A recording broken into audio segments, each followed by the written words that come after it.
At Citi Field in New York, the New York Mets play the St. Louis Cardinals. New York Mets baseball on SNY is brought to you by Citi. Learn about Citi perks at Mets.com/Citi.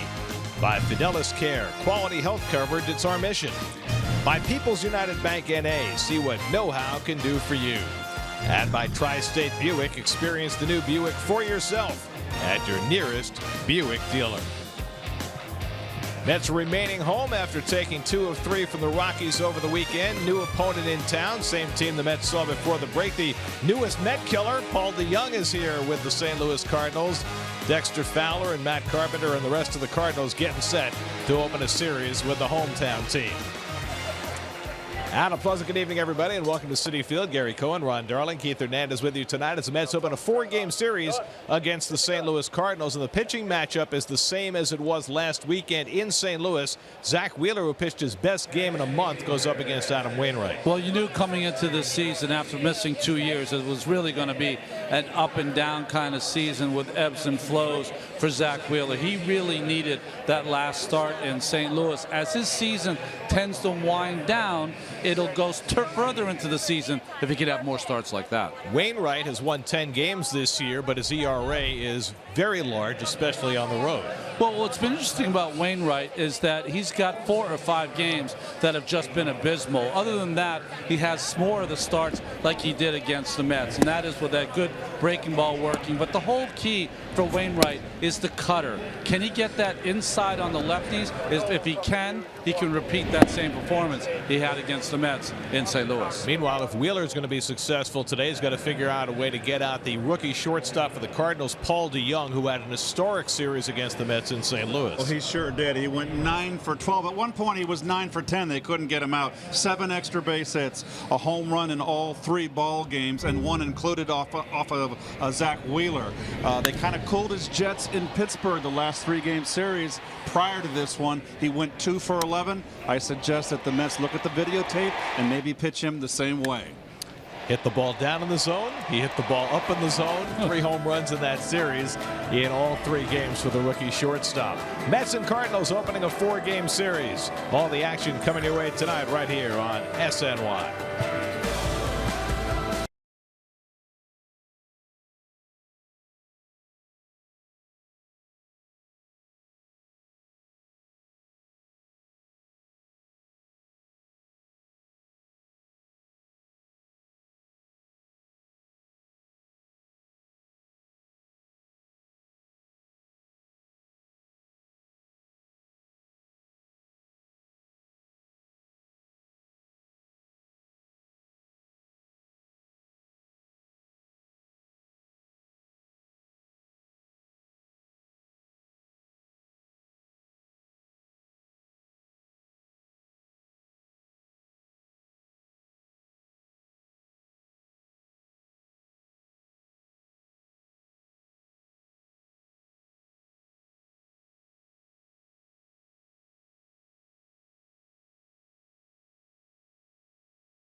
Porsche models at your local Tri-State dealership or visit us on the web at PorscheTristate.com.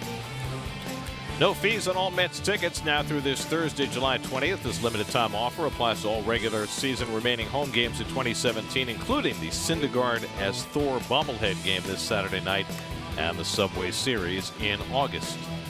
Unlimited baseball break brought to you by T-Mobile. The Nationals completed a 4-game sweep of the Reds, winning this afternoon 6-1. Steven Strasburg got his 10th win. Ryan Zimmerman broke Vladimir Guerrero's Montreal-Washington franchise record, 235th home run, and Bryce Harper homered again, his 23rd of the year, as the Nats continue to pull away. They now have a 10-game lead over the second-place Braves in the NL East. Zach Wheeler getting ready for the start. His first pitch against the Cardinals is coming right up.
Gives you an idea of the downhill nature of pitching. I'd rather a little more, Gary. Add a couple inches there. Well, it used to be. You know, if you pitched in the 60s, you might have had that experience. There's your Hyundai starting lineup for the Cardinals. Kolten Wong back from the DL after the All-Star break. His third start in the last 4 games since coming back. Magneuris, excuse me, I got it wrong the first time. Magneuris Sierra. Very good. Jerry's familiar. Magneuris Sierra for the disabled Stephen Piscotty in right field. Well, you look at the numbers for Zach Wheeler this season, presented by Land Rover Above and Beyond, Keith. 4.86 ERA coming down after the start in St. Louis. Whips too high. But, you know, this was going to be kind of an experimental year for Mr. Wheeler. Zach has now worked 76 innings, and you figure that at that rate he should be able to finish the season, but you don't know that for sure. I mean, they had originally said 125, 130 innings, but they're not putting a number on it right now. Of course, he had 3 straight starts where he couldn't get out of the 3rd inning, and that certainly shortened his innings total, but he hopes for that not to be an issue going forward. Matt Carpenter leads off against Wheeler, and Zach's first pitch of the night, a fastball in for a strike, and we're underway. Carpenter with a .378 on base percentage. It's his usual territory. Back playing first base with Colton Wong back in the lineup. We saw him playing second base in St. Louis last weekend. And Wheeler quickly ahead of him 0-2. He's one of the few Cardinals that had a good series in Pittsburgh. They lost 2 out of 3 in Pittsburgh prior to tonight. 2 heartbreakers in the 9th inning. But he was hitting .228 when the Mets came to town in St. Louis, and now he's got it up over .240. Carlos Martinez. This is what happens when pitchers have 4 days off. He pitched yesterday for the Cardinals. They dye their hair blue? Oh, they dyed their hair blue. His hair was already dyed blue when we saw him in St. Louis. They imitate guys' batting stances. They throw seeds. They hike up their pants. Well, this they has do been a little John Wayne. This has been a new thing for Martinez, doing the imitations of his teammates' batting stances. This is now a regular routine in that Cardinal dugout. Curveball from Wheeler, popped up, shallow left. In comes Cespedes toward the line, and Uenis puts it away. So Cespedes appears to be running just fine after sitting out yesterday with a sore hip. Alexis defense for your Mets. He's Conforto back in center field. You're going to see him play the lion's share of the work in center.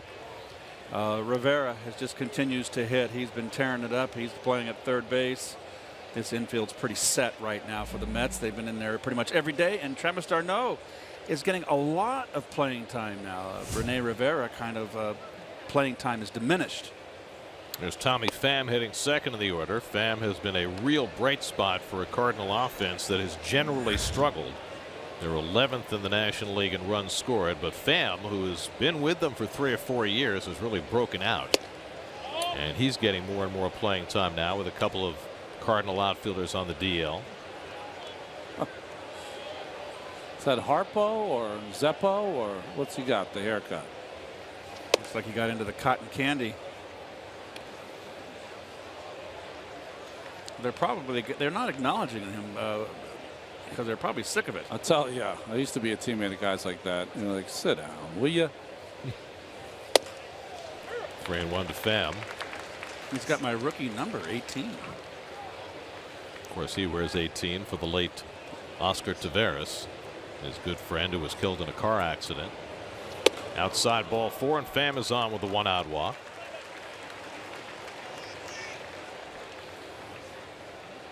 So Wheeler, who walked only 1 in 6 innings in his last start in St. Louis, walks the second batter to face him tonight.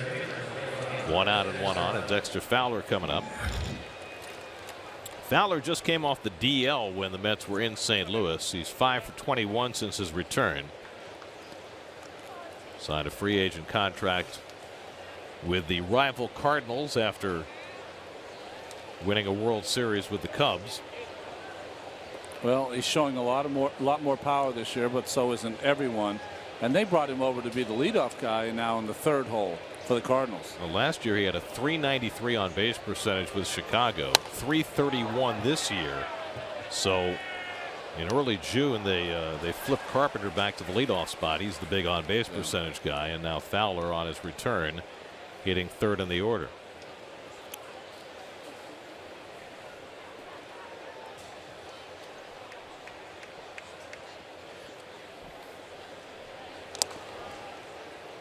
Stolen bases, sorry, Gare, for Pham over at first. Only caught 4 times. Gives him speed at the top.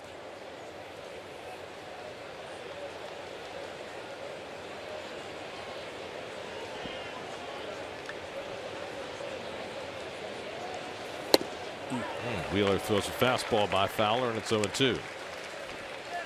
Alfonso Marquez calling the balls and strikes tonight. Chad Fairchild, David Rackley, and the venerable Joe West. Here's Joe, fresh from his selfie with Nelson Cruz. What was your take on that? I thought it was great. It's the All-Star game. I guess I'm an old curmudgeon. I don't know. I didn't like it. Well, what did you think then about interviewing players while they were playing in the game? I didn't like that.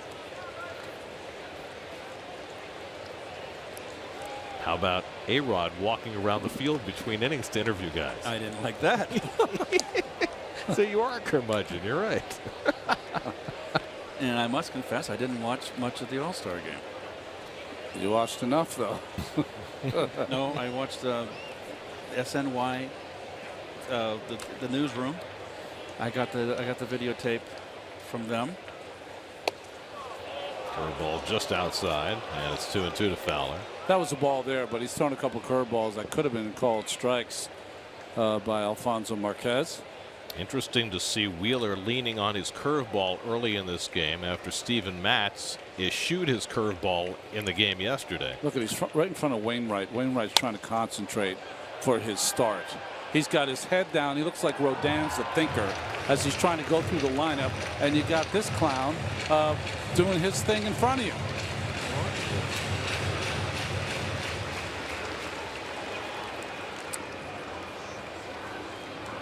But you know, that's the thing about baseball. It comes with all types. Some guys, to relieve stress, they do crazy things. Some guys kind of get quiet.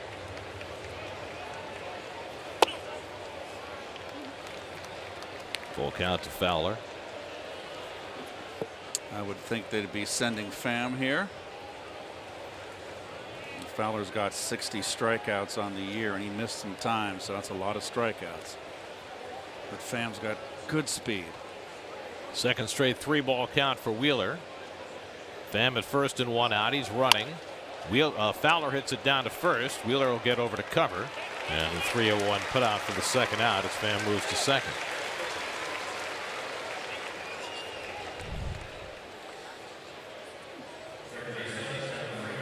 Well, they stay out of the double play. Nice little backhand by Lucas. Easy little shovel pass to the pitcher. Routine. That's interesting. Pham looked over his right shoulder. That would be the opposite, I think, of how you'd look back on the play. At least he didn't stop and try and get back to first like Matt Holliday the other night. Hey, it worked for Matt Holliday, even though it was an obvious interference. It was a bad call.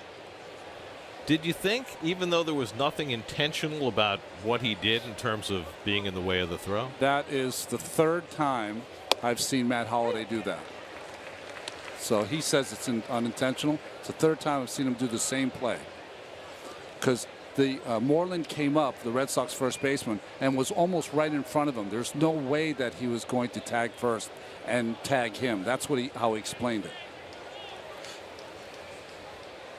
Certainly got the Red Sox all upset.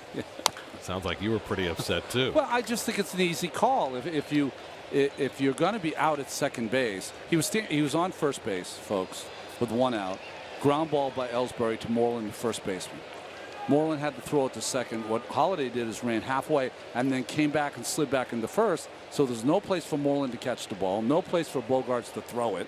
So literally he's blocking the base. He was definitely in the way of Moreland throwing the ball, hits Ellsbury, and it goes into foul territory. And Ellsbury winds up on second. But the problem with that play is that the umpires didn't rule it. They didn't take charge. Then they had to go to replay. That took over 5 minutes. And after the 5 minutes, New York said they didn't really want to change it, so kind of keep it how it is. I don't think interference is reviewable, which is why I didn't understand the 5 minutes on the headsets, because it was a non-reviewable play. Right. Fastball on the outside corner. Jerko caught looking. And Wheeler has his first strikeout to get him through the opening inning. That's come to bat against Adam Wainwright when we come back.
lead off after a couple of rough days. 0 for 8 over the last 2 games.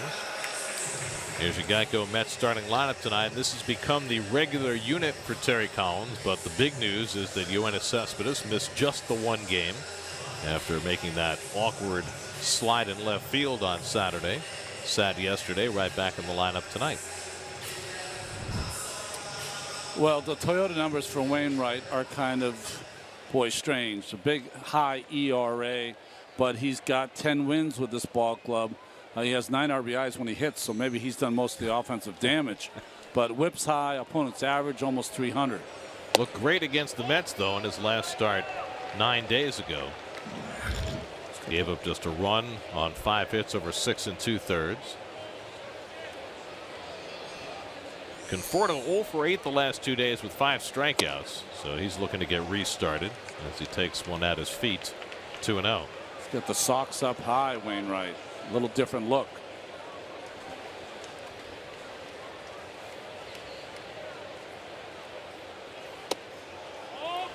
Looks like we have a very narrow strike zone from the home plate umpire Alfonso Marquez early in this game. Punch a hole in that mask, brother. Let's go.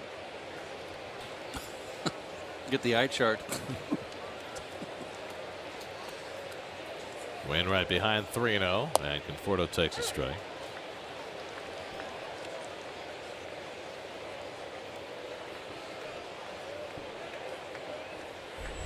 As Asdrubal Cabrera on deck, then Yoenis Cespedes for the Mets in the opening inning. And Wainwright comes inside, ball 4, and Conforto draws a leadoff walk. So Wainwright didn't walk anybody against the Mets in his last start, walks the first man to face him. The Coors Light Cardinal defense, Tommy Pham back in the left field, and Mr. Sierra out in right field, a newcomer. Colton Wong back off the DL at segunda base. Carpenter goes back to first base. Of course, the ageless one, Yadier Molina behind the plate. By the way, I saw what you did there. What? With the right fielder. Senor Sierra? Yeah. Just completely avoided his first name. Yes. Here's Asdrubal Cabrera. What happens if Asdrubal hits one to Magneuris? That's just too many syllables. Cabrera drove in 5 runs in the 3-game series against the Rockies over the weekend.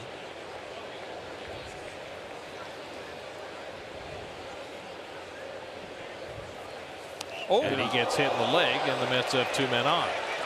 So not a good start for Wainwright. A walk and a hit by pitch will bring Cespedes up with 2 aboard.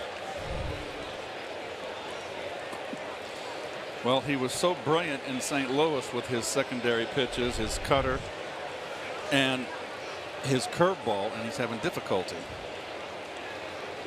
That got him right in the shin. It'll take a few moments to feel better.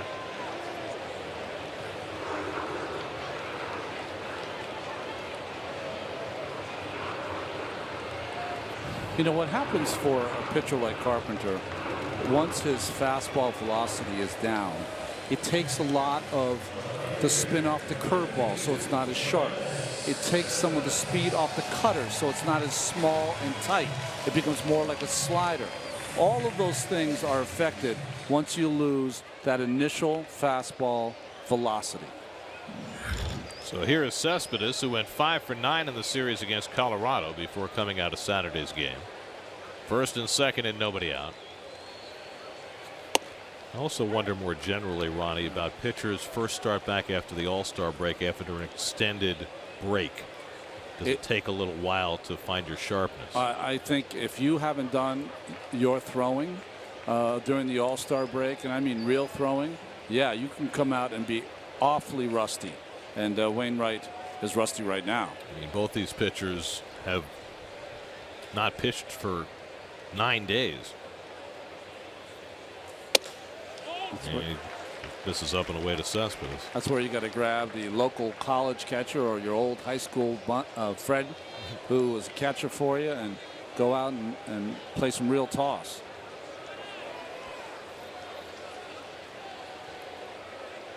Great numbers. Slowly hit. DeYoung charging. Crossbody throw. Wong stays on the bag and they get the out. Not an easy play for Wong to reel that in on a wide throw by DeYoung. And Cabrera's erased for the first out. Well, DeYoung does the right thing, charges and makes the flip. Nice play by Wong there. Becomes the first baseman here, so to speak. A little bit of a, not really. You know, the Cardinals have had trouble with their defense too. On a ball that they could turn 2, they're only able to turn 1. Two teams for whom ground balls especially tend to be an adventure. So an opportunity for Jay Bruce with first and third and 1 out. Bruce already has a first inning 3-run home run this homestand. And takes a first pitch curveball for a strike. Bruce has 3 career homers against Wainwright. He's had 44 at bats against him. Be a little bit careful with Jay Bruce here. He's been swinging a hot bat. He's been hitting the breaking ball really good down in the strike. The breaking ball is going to break down in the strike zone. It's going to break into his strength. Conforto at third, Cespedes at first. And the fastball in tight, a ball and a strike. That's the 4th attempt by Wainwright to throw inside to a left-hand hitter, and he's missed on all 4 attempts. Just missed.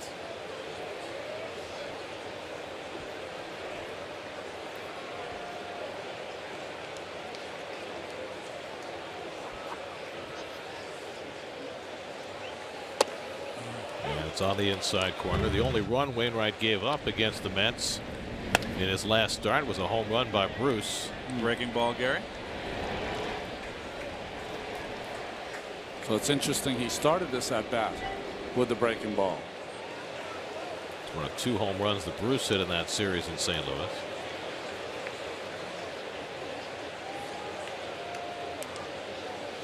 And the curveball in the dirt. Molina blocks it. And keep Conforto put at third base. Maybe one of the best that ever was at blocking the baseball. Comes forward about 3 inches, takes his hands out of play and just lets it hit his chest protector. And who would know where Wainwright's curveball is going to break better than Yadier Molina? This is the 233rd start for Wainwright with Molina behind the plate in his career. Wow. Bruce fouls it away. Wainwright has 124 wins with Molina behind the plate. That's the most wins for any pitcher with a single catcher since Mickey Lolich won 143 games with Bill Freehan behind the plate from 1963 to 75 with the Tigers, right before Mickey got traded to the Mets. Mike Matheny, manager of the Cardinals, giving the signs. 2-2. Struck him out. Got him with a curveball for the second out. That's a pretty good hammer right there. Almost a drop. Well, you can see the spin on that curveball. Now this is, I want to going to watch carefully how the veteran Wainwright pitches to the red hot Rivera. Rivera, we know someone likes to attack first ball fastball. He had 2 hits against Wainwright in that start in St. Louis. One was an infield hit. The other one he took to right field. Yeah, I don't like the defensive positioning of the Cardinals with Wong up the middle. Too much of a hole between first and second. And TJ takes a cutter for a strike. Rivera starts the day with an 11-game hitting streak, longest for a Mets rookie in 4 years, as you see there. 10 RBI, very impressive. It's a productive 11-game streak. And showing off some power as well. Rivera now with 5 home runs for the year through 185 at bats. And the curveball inside, 1-1. See, before the pitch was thrown there, Molina looked at first base. Cespedes has to be very careful. He's on a gimpy leg, gimpy hip, doesn't change directions that quick. And the next pickoff from Molina will be his 50th.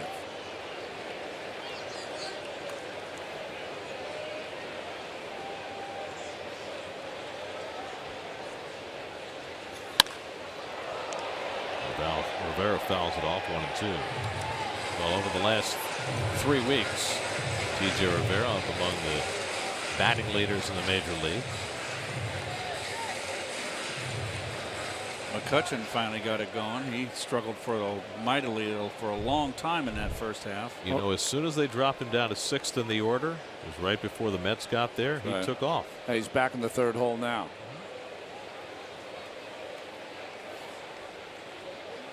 One-two coming to TJ. Curveball grounded slowly. Jerko in to get it. Gets the force. Side retired. So Wainwright works around a walk and a hit batsman and puts up a 0 in the 1st. No score after 1.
.com at Bat app.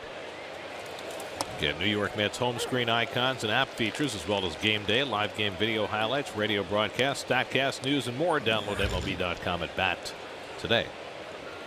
Got here Molina leading off. Scoreless game in the 2nd.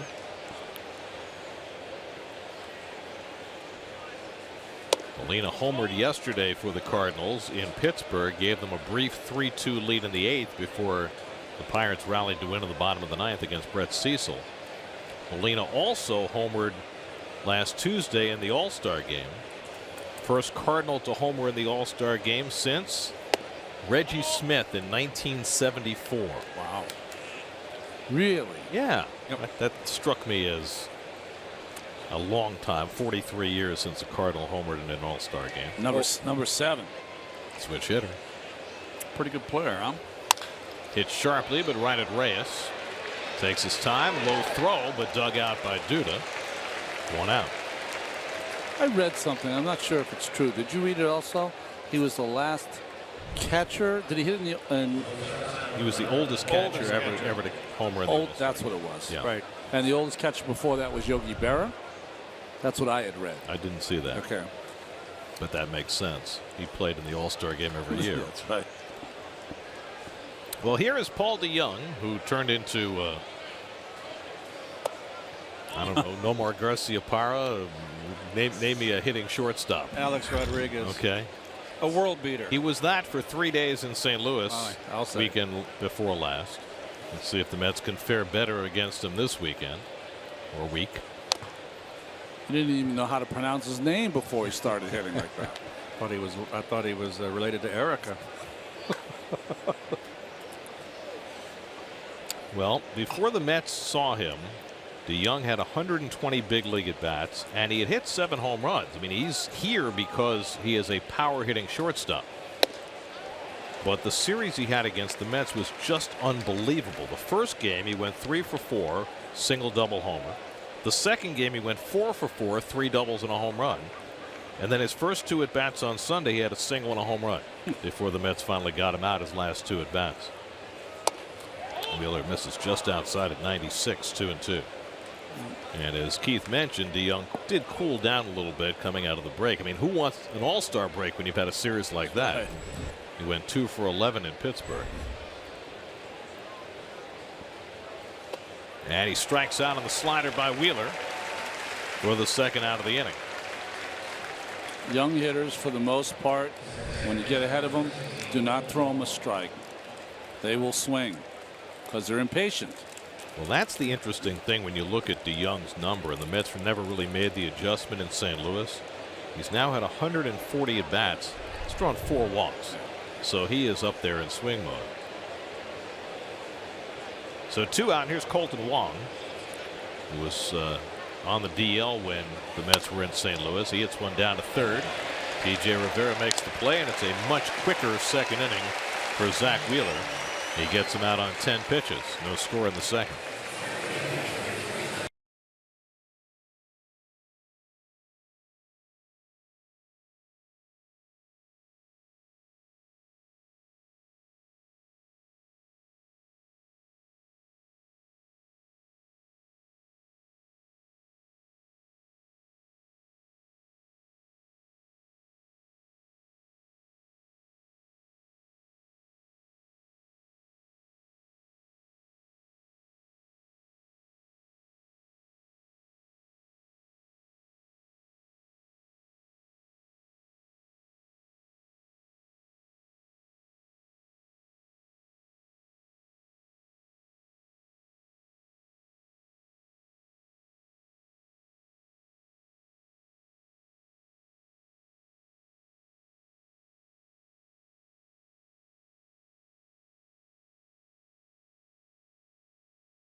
Motion is brought to you by your Mercedes-Benz Tri-State dealers. Mercedes-Benz, the best or nothing.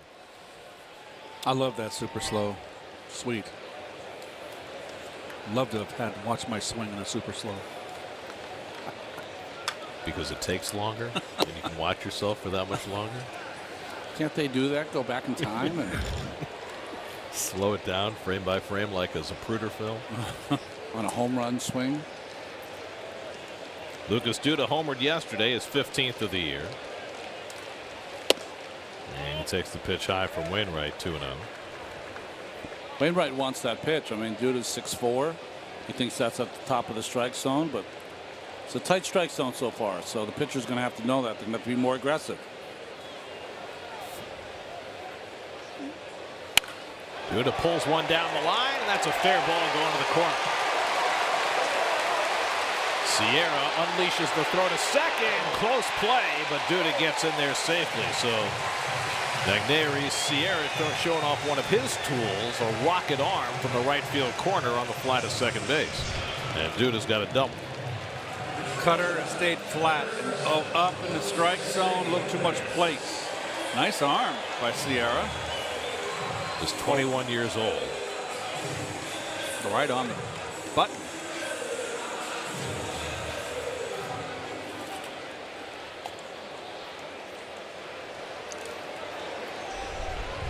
Sierra up here because Stephen Piscotty and Randall Grichuk are on the disabled list. He was up with the Cardinals a little bit earlier, and he has shown off his speed and just there showed off his cannon arm.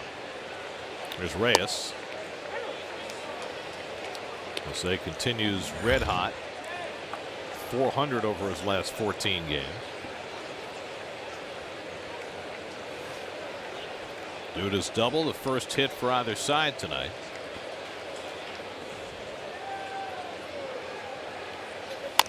Chopper, that'll advance the runner. Wong makes the play on Reyes. Duda goes to third with one out. So a productive out for Reyes. Let's look at tonight's Verizon trivia question. Well, Keith is one of 5 players with 25 or more home runs for both the Mets and the Cardinals. Really? Go. Who are the other 4? I think on that one.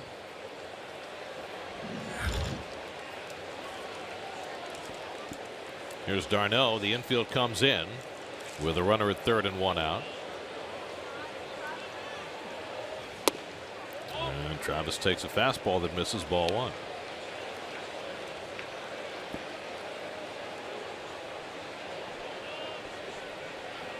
Travis has got to make sure he doesn't get impatient here. Pitcher up behind him. Wainwright's going to have to try to make him swing at balls. And curveball out of the strike zone, 2-0. See, if you're a pitcher right here, this is what your thought is. I'm going to make him try to swing pitches out of the strike zone, get himself out. If he doesn't, he goes to first. Wheeler's going to have the bunt. That's going to give me another out that gets me to 2 outs. And then I'm going to have to get Conforto out. Correct. Now or with a base open, I have to get Cabrera out. So let me ask you this. As Darno takes the cutter out of the strike zone. So in these days where those first and third one-out situations where teams use the safety squeeze, does that change your thinking? No, because Duda's on third base. He's a plow horse. So you don't have to worry about him. It takes him a while to get to the plate. So this is your thought. Darno gets himself out. If he doesn't, he goes to first. I get an out from Wheeler on the bunt. And a 3-0 curveball for a strike. I pitch carefully to Conforto. He gets himself out. If he doesn't, then Cabrera's my out, and I have to get him out to get out of the inning. That's how you look ahead. On the flip side of that, too, a lot more thinking that has to go into being an 8th hitter. There you go. You know, that's why a veteran will know the situation as well. And that's ball 4 to Darno. And the Mets do have runners at the corners. Second walk given up by Wainwright. Now we'll see what happens with Wheeler. Now the way you could foil this is because Wheeler's got some skills. Is if you could let him swing away. Correct. That's one thing you could You do. could even play hit and run. Yeah, hit and run. There's Wainwright's not really a swing and miss pitcher at this point. Well, I don't know about hit and run with a pitcher. Yeah. But although Terry has done it. You can certainly let Wheeler have one rip at a ball. If he gets one strike on him, then you put the bunt on. Well, your fear, of course, with having him swing is the double play. So Wong really shortened up at second base, looking for the bunt. He's swinging. He does swing, pops it up though. DeYoung makes the call. And that's the second out. Did it look like he was coming up on the bat to try to fake like he was going to butcher boy it and then didn't get the hand back on the bat in time? I think that's exactly what happened, Ronnie. I think his hands were spread when he made contact. He pulled a Ty Cobb. Oh, no, that won't work. They got it back, but it was late. Yeah, but that's a lot of movement. Oh, well. I think he faked himself out. Here's Molina. So Molina's going to walk Wainwright, even though he's a veteran, through this situation. Hey, listen, you got Conforto. This guy could ruin the beginning of your night. Cabrera could also, of course. Cabrera's an accomplished hitter, but certainly not like Conforto. Interesting how the right side of the infield came into that meeting, not the left side of the infield. How are you going to pitch him? Yep. Right. Which makes me think that they're going to go inside and be alert. Well, we've seen teams shift against Conforto. The Cardinals are not shifting. They're playing pretty straight up. That's a mistake to me. Playing behind Darno at first base. I mean, wouldn't that make you think they're going to work him away if they're not shifting? Curveball for a strike. I look at it this way. His strength is his curveball, his cutter in. Those are both pitches that Conforto's going to pull. So you'd want to have more people on that side where he's going to hit it, personally. The fastball away is not his strength anymore. Carpenter playing behind Darno at first to give himself some fielding depth. And that's something you don't see often with a position player running at first. Exactly. That a team is willing to play behind him. You can see it with a truck horse over there, but Darno runs well. Surprising. So Tom Goodwin talking to him. Would they think about letting Travis try and steal the base? Then they'll probably walk Conforto. I think it's because they got a guy out of position. I know Carpenter's played a lot of first base, but he's not an accomplished first baseman. Travis not getting much of a lead. And it's up and into Conforto, 2-1.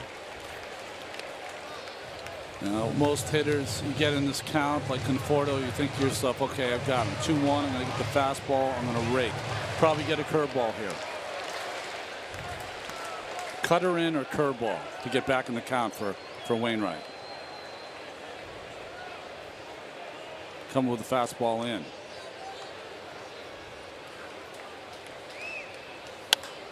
Michael fouls it off. Wainwright did not get his location, but up in the strike zone. And we were talking a lot, Ron, while you were on your little vacation in the Bahamas with the family about high fastballs and how a lot of the hitters swinging through those high fastballs.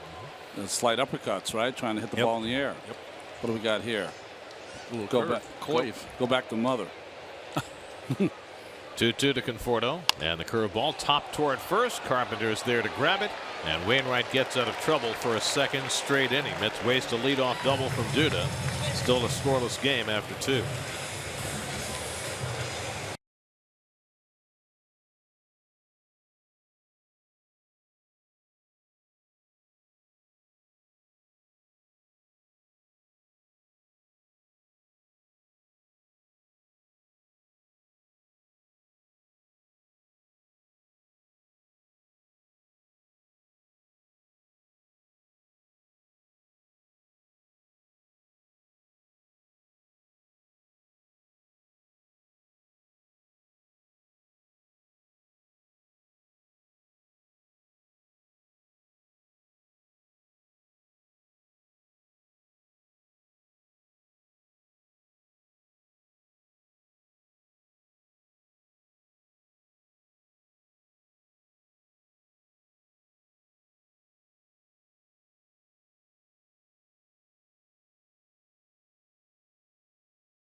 Coors Banquet timeless moment, courtesy of Carlos Martinez. Slapped to third by Magneuris Sierra, and TJ Rivera had to get rid of it in a hurry against the speed of Sierra, who had 3 infield hits yesterday against Pittsburgh, and he throws him out by a stride. Sierra was 16 base hits, all singles, no extra base hits. I like the music we put to the antics of Martinez. Frolic by Michelini, also known as the theme to Curb Your Enthusiasm.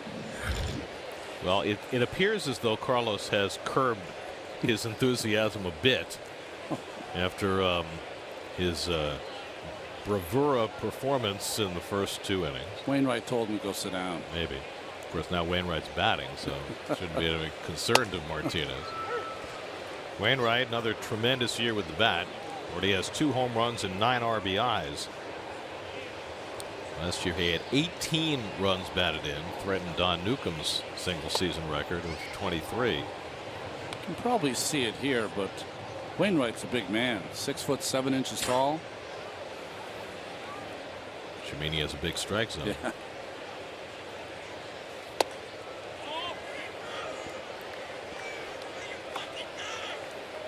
Well, as far as batting average in the National League this year, Jacob deGrom sitting on top.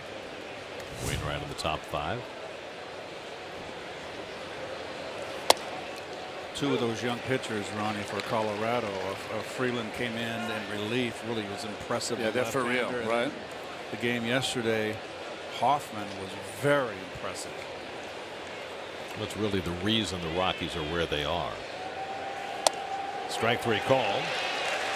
So Wheeler has his 3rd strikeout as he gets Wainwright looking, and Zach's retired 7 in a row. At some point, Zach had to be a kid when Wainwright threw that final pitch in the NLCS against the Mets, and both from Georgia, right? Probably saying to himself, I hope to be Wainwright someday. You think he was watching? Yeah. Know a lot of Met fans who wish they hadn't been watching. I hear that.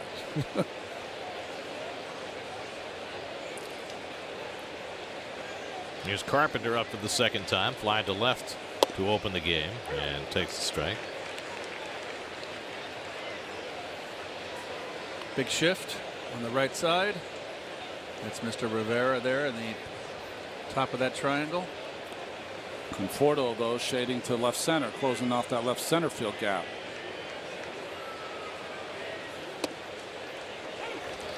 Rather acute angle on that triangle, by the way. Not quite the isosceles. No.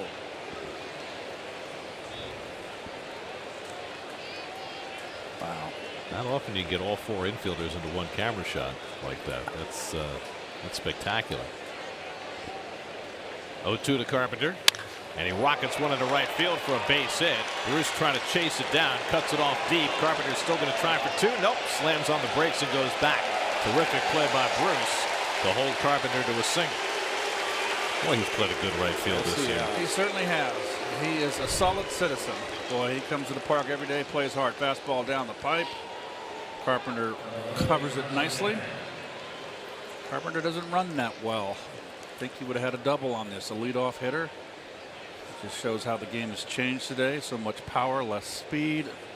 You know, the mechanics of the game for a hitter. He looks at the right fielder, and if he sees the throw coming in, that's what makes him stop, even if it's not a good throw, even if it doesn't have a lot on it. When they pick up the ball and it's on its way in, that makes him put on the brakes. Here's Pham. He grounds one toward the hole, and that'll go through for a base hit. Carpenter pulls it at 2nd, so holding Carpenter to a single proves to be very important. He could have easily scored on that had it developed the same way. Oh, he's playing up the middle here. I mean, you can handle the bat. You can make a living over there. So Pham has been aboard twice, a walk, and now a ground single to right. And that brings Dexter Fowler up with 2 men on. So Wheeler did not allow a hit first time through the batting order. Top 2 in the batting order have both gotten base hits this 2nd time. I'll tell you, if I pitched now, I would have, at my age, a bald head right now. Why? Because of nerves and irritation of the 5 hopper that makes it through the infield for a hit. It would drive me crazy. Hitting is timing. If you're a pitcher, you're trying to upset the timing. And if you upset the timing to get weak contact, that's what you're supposed to do to get an out. At the same time, you're an intellectual person. Got it. And Who says? If the Yeah, right. well, I'm making a value judgment. I don't know why everyone calls you dumb, Agar. If the numbers told you that the shift took away more hits than it gave, would you still feel the same way emotionally when a ball like that went through? It depends on what I'm throwing. If I'm throwing like Zach did, a fastball away to a right-handed hitter, you're still going to play up the middle on that pitch? No.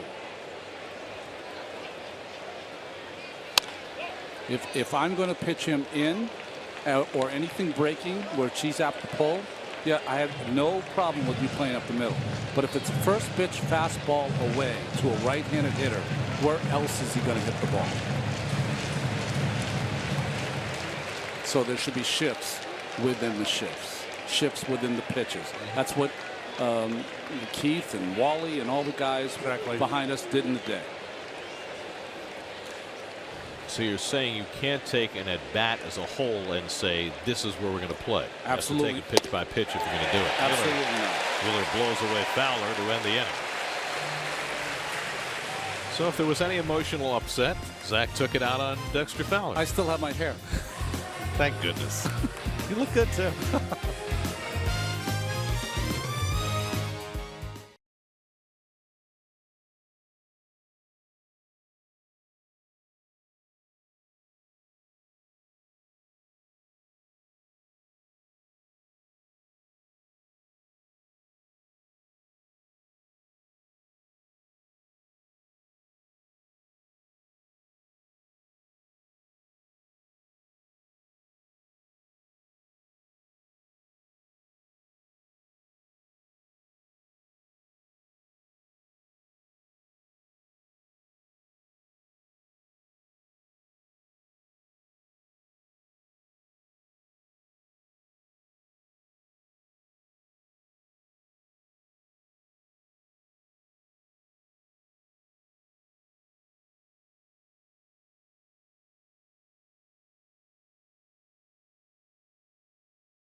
Mets and Cardinals opening a 4-game series. Cardinals took 2 out of 3 from the Mets in St. Louis right before the All-Star break.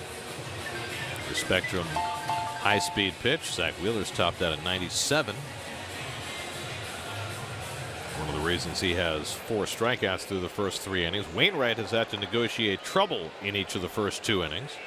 He got his only strikeout when it mattered most with a runner at third and less than 2 out. Wainwright still throwing 92 after Tommy John and about 2,000 innings in the major leagues. As Dribble Cabrera leads off in the home third, and he pops one up into shallow center. In comes Fowler. 1 pitch and 1 out for Wainwright in the home third.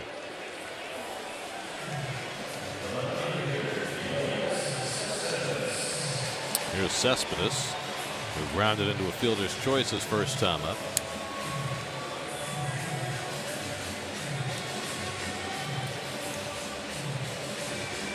Ronnie, I know you weren't here on Friday, but Cespedes came out of the All-Star break looking like the top speed Cespedes. He had 4 hits. He stretched a single into a double. He beat out an infield hit. He was moving great in the outfield. And then Saturday he tried to make a sliding catch and his knee stuck and he came out of the game. You usually don't see that. Usually when a player slides, their foot will kind of skim on the top of the grass. This one, I saw the replay of it, just straight in. Knee went straight into the ground. Yeah, never really seen one like that before. I don't know what got hurt worse here, the knee or the grass. Well, it caused pain in his hip from rolling over there probably more than anything else. Honestly, I've never seen anything like that. That's very dangerous. Yes, it is. Grass should not be able to come up like that in the side. I wonder whether there was some kind of seam in the grass that he hit. I don't know. There you go. There's the divot replaced. Well, they were out with some major equipment after that. Well, it was nice, though, that before the grounds crew got to it with their implements, that a couple of the Mets players, who obviously are golfers, went out there and replaced the divot. Well, Cespedes certainly has to know about that. No, he was otherwise occupied, so his teammates picked him up. And Wainwright gets him with a fastball away. Second strikeout for Wainwright. 2 out in the inning. I think he kind of surprised him with his fastball. You know, he's tend to sit on breaking stuff from Wainwright, and occasionally they'll throw it right by him. Well, Cespedes got the big night the first game back, the 4 hits. But he's still not quite there yet. He's still in that slump. Here's Bruce with 2 out. And first pitch curveball down for ball 1. Second time that he's thrown him a first pitch curve. Interesting on that. Before the pitch, Molina pointed behind Bruce to Carpenter, the first baseman, letting him know a curveball was going to come. Carpenter moved towards the line. So that's the kind of thing you're talking about Exactly. when you talk about shifting with the pitch. He's letting Carpenter know that a curveball's coming. Where is Bruce going to hit it? He's going to pull it. So protect the line, protect the double. Those are the things, little things, when people go, what makes Molina so special? All of that. So now on 2-0, the Cardinals just changed their shift and moved a third infielder to the right side. Figuring more likely to not even think about laying down a bunt and more likely to pull ahead on the count. He's looking to hit a homer now. Pull on the infield and straight away in the outfield. Which, by the way, with 2 out and nobody on, there's no way that Jay Bruce was going to try to bunt his way out anyway, right? You want him swinging the bat. Right. One swing, one mistake, and you can hit the ball out. One run might do it today. You never know. Or at least a double, you know, in that kind of situation. That's the hole. And now a full count. That is a big hole. I mean, that's basically everything between second and third. Missed on that 2-2 pitch just to get the curveball 3-2. Struck him out with a curveball his first time up. No, he's going to come back with a cutter. And he takes one the other way. A little flare for a base hit. Well, it wasn't what he was aiming for, but Bruce found the empty space for a 2-out single. Take it. Look at him bring his hands inside out here. Got tied up with that cutter, but strong enough to muscle it out. Very prescient of our director, John DeMarco. He gave us 2 shots over there. How much room there was. Enough space for a baseball to land. Like a bird making a perfect landing in a meadow. There you go. Duck on a pond in Central Park. Here's T.J. Rivera. Grounded one to third his first time up, and he grounds this one to short. And DeYoung gets the force. That retires the side. A hit and 1 left. 3 complete at Citi Field. Still no score.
Very nice.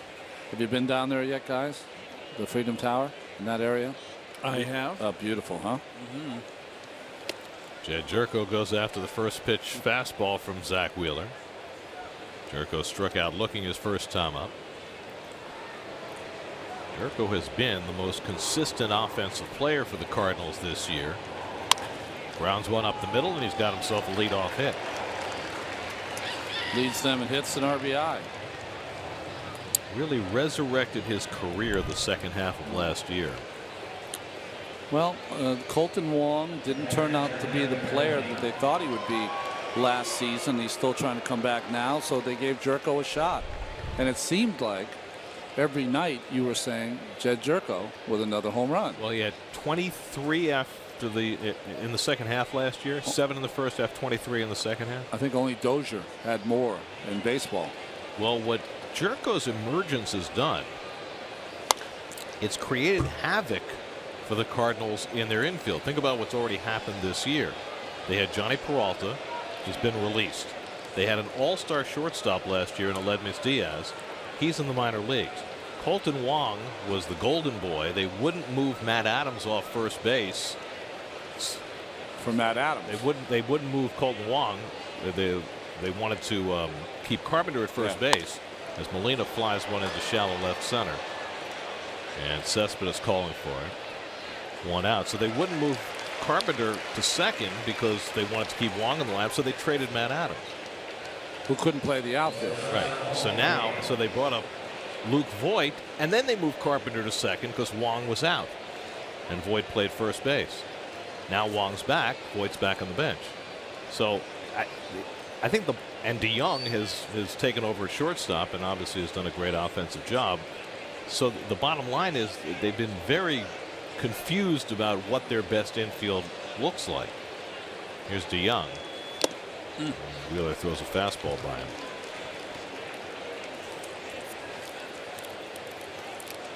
And the upshot of all of that is that the Cardinals for the second straight year have been a defensive team the likes of which the Cardinals rarely saw in the decades prior. A team that has had big time problems catching the ball.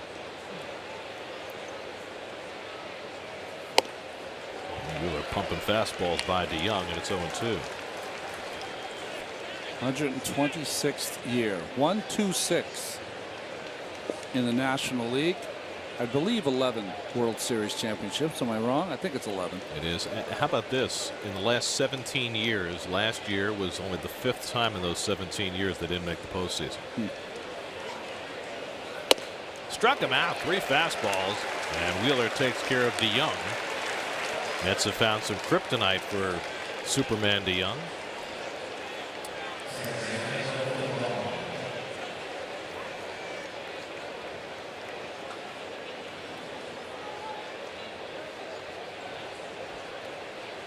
It's a lot of seasons over 500 ball. Well, for Matheny, this is his 6th year. He's finished first 3 times, second twice. It's his 6th year, and last year was the first time in his tenure he hadn't been in postseason. The Cardinals are still hopeful of getting back into the Central Division race. They're 6.5 behind the Brewers as play begins tonight. Milwaukee's done a nice job of opening some distance in that division. 1-1 to Wong, who grounded out his first time up. Well, that's the last 10 years for the Cardinals. Won it all in 2011. 2011, David Freese was the MVP.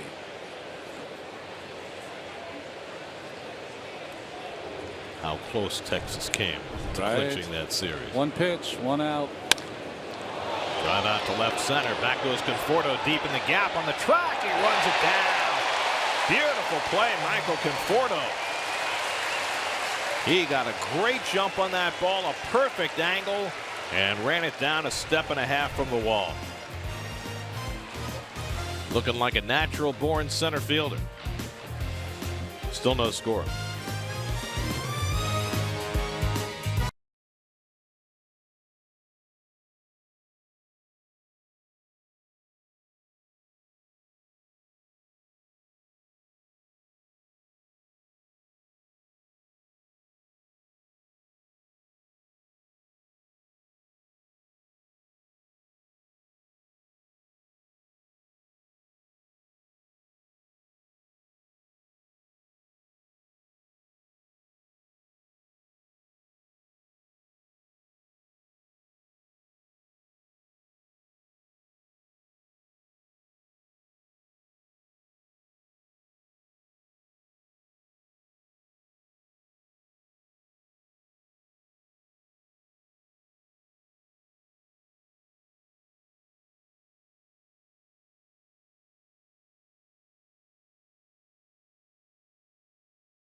Night, July 22nd, when the Mets play the A's.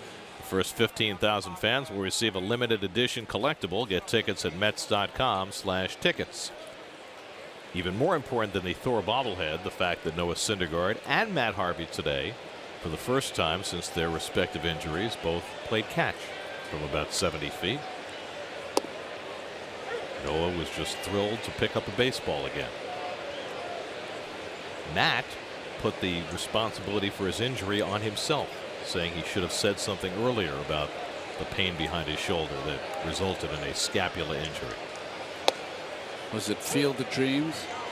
You want to have a catch? Or was it working having a catch? Well, Let it go. I don't think they came out of the cornfield. they came out of the clubhouse in this particular case. 1-2 to Duda leading off the home fourth, but it was, it was a nice step for both of them. That first step on the long road back, and you have no idea when either one of them might be able to pitch in a game that matters again. But so much of the Mets' struggles this year hinge on the fact that they just have not pitched as well as they expected to, partially because of poor performance and partially because the guys they have expected to pitch have not always been there.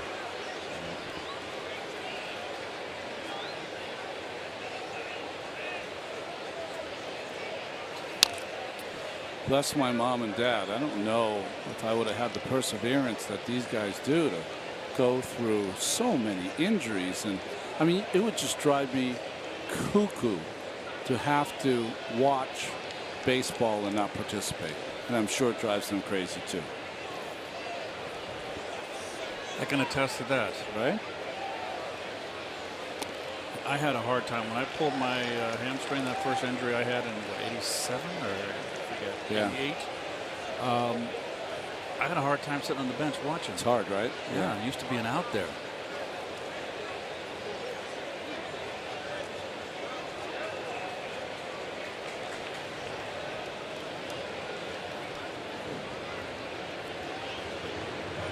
Three-two coming to Duda, and he rockets one toward the middle, and DeYoung, or Jerko is that, with a diving stop. The third baseman Jerko shifted behind the second base bag and makes a terrific play to retire Duda. Well, this is a rocket. There's Jerko to the right of the screen.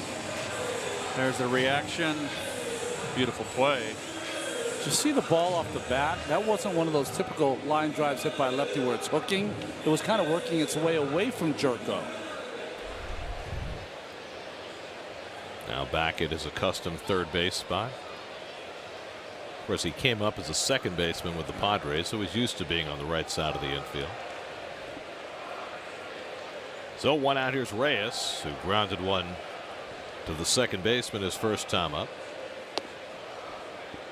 The slower curveball from Wainwright, bordering on ephus quality. Drew a smile from Reyes.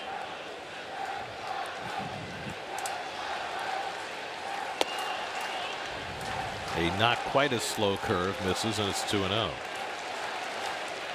Well, that tells you it's just a mixed bag. You're not going to see a lot of changeups. You're going to probably see a get-me-over fastball for Wainwright. He has become kind of a breaking ball pitcher, half and half with his fastball. 3 curveballs in a row, and he finally throws one for a strike to Reyes. Reyes is still laughing. He's in hysterics. Well, there comes the cutter in. Ooh. Or the soft serve. Oh. Whatever you need. Goodness gracious. Good call, Ron. Not the softy.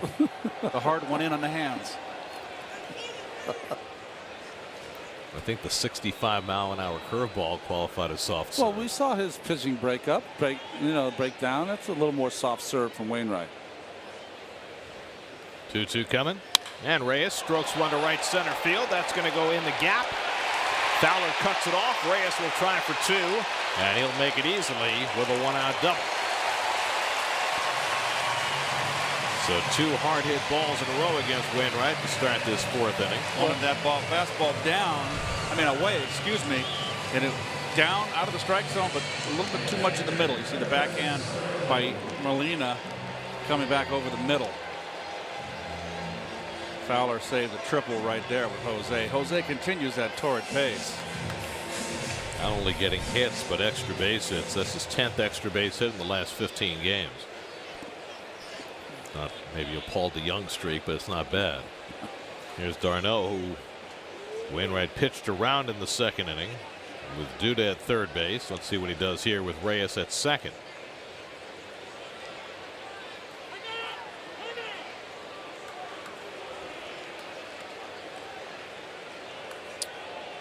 Reyes one bag away from 500. This would be a good spot for it. He's got to be careful. Wainwright, very athletic. He's got a good move. Colton Wong, very quick.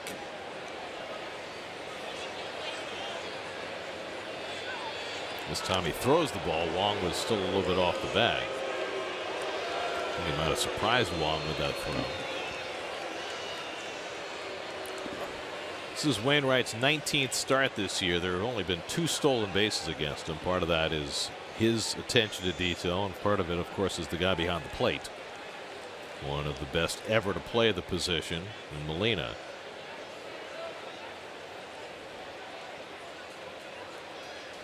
Curveball in the air to left center. Cutting across is Fowler. And that's the second out. The follow through on d'Arnaud there. It's almost like he did a screwed himself into the ground. Watch the follow through.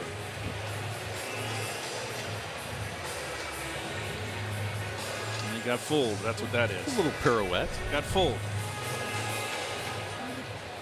Mets are now 0 for 7 with runners in scoring position. They've had chances right from the beginning. And now it's left to Wheeler with 2 out. Zach in a first and third situation. Ran his hand up the bat handle and pulled it back and popped up. Looking for his first run batted in of the season. He's got 2 hits. One of those is a pinch hitter. 7 different players have had an at bat for the Mets tonight with a runner in scoring position. En route to that 0 for 7. Wheeler amongst them. And he takes a strike 1-1. I missed Mr. Lugo's home run. I heard it was quite a shot. It was a bullet into the M&M seats in left center. And did you see the silent treatment he got? Yeah, I did see it was that. spectacular. They held on for a long time, or held out. They didn't go down the tunnel like they did for Cologne. But they were wonderful in their lack of animation.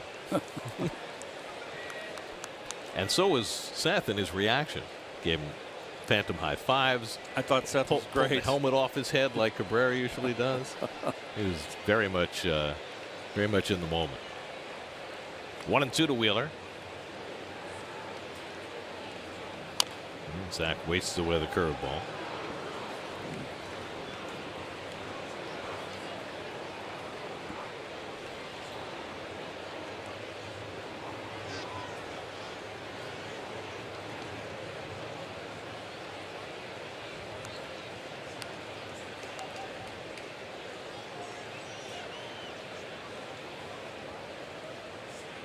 One-two. Half swing. He did not go. Joe West gives him a pass. 2-2. Nope. No swing. Michael Conforto would be next. Each team with 3 hits.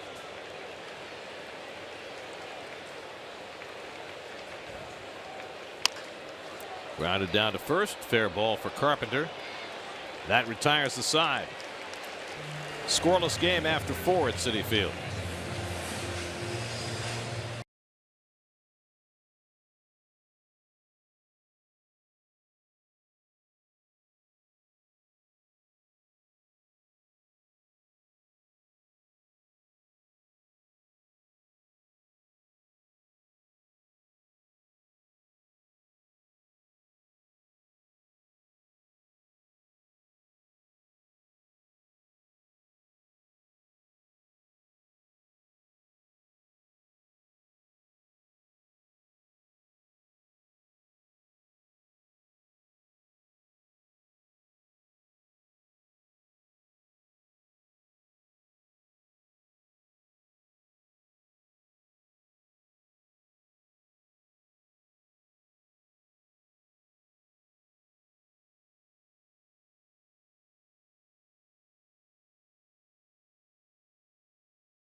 left field, down the line. Nobody's going to get this one. It is a home run. Lee Mazzilli ties it up.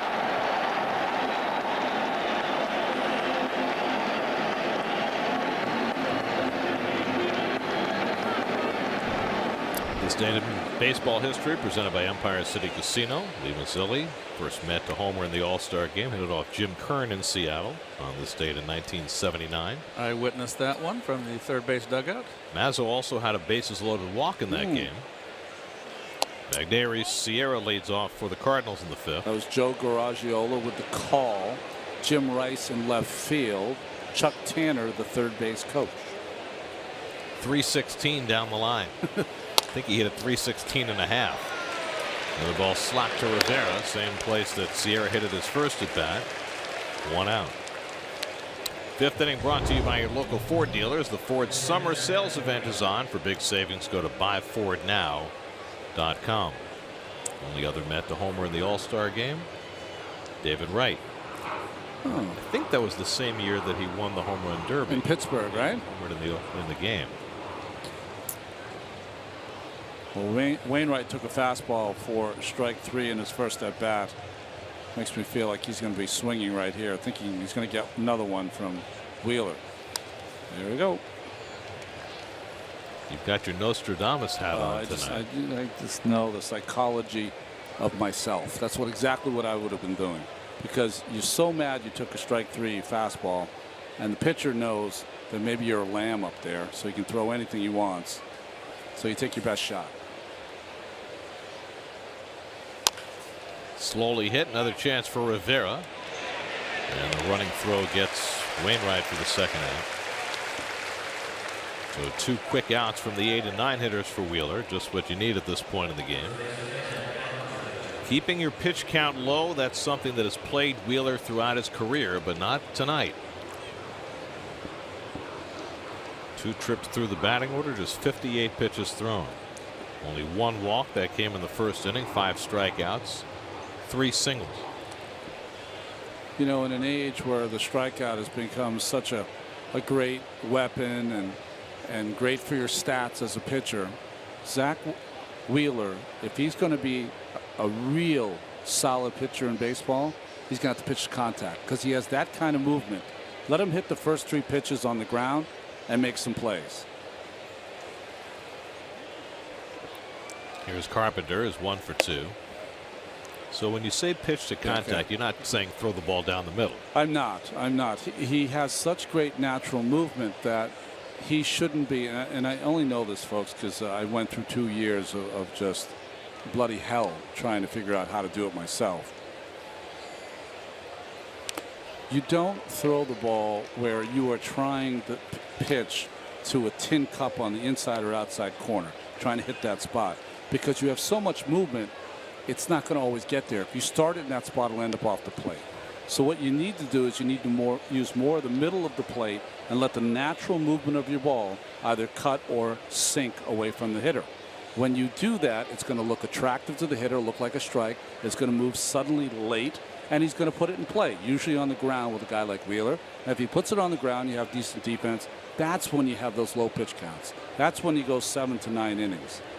That's when he's going to be really successful. So the question I would ask is, if you have a team that is not blessed with great defense, does that make you more reluctant to pitch to contact? I think you can't worry about if you're worrying about the defense, and if you worry about the offense, how many runs they're going to score, if they're going to catch the ball, you're worrying about the wrong things. You have one job to do. It's you and Travis d'Arnaud, the catcher, have to come up with something that gets these hitters out, and you have to figure that out. All the other stuff is ancillary for you, other than the plays you have to make yourself. You're not in charge of that. They're in charge of that, meaning the players, management, the manager, who's out there playing. It's too hard pitching to worry about other stuff. Wheeler behind for a rare time tonight, and he misses inside ball 4, and Carpenter draws a walk. 64th walk Carpenter has drawn. That's second in the league, and the second one Wheeler's given up tonight. But isn't it a natural thing if you're a pitcher? You say your job is to get hitters out, but isn't it a natural thing for certain pitchers to think my job is to strike people out? Well, it's the thing about it. It's so intoxicating to strike hitters out. You feel on top of the world. You know, you want to throw that swing and miss pitch that the hitter has to go back to the dugout with his tail between his legs, and you feel fantastic. But usually it takes 5 or 6 pitches. That's the only issue. And the way they judge today's pitcher, Keith, is that at 100 pitches, you're shut down. So how do you get through the most outs you can through 100 pitches has become a key for pitchers today.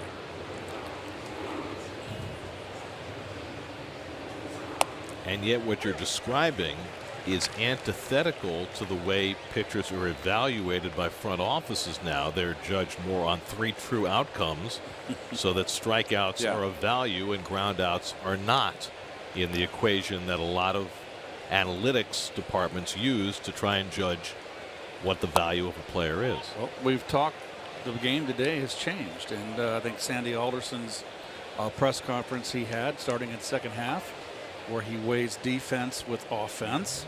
I think the scales right now, people that run the game are tipping more on the offensive side. I'm not in agreement with that.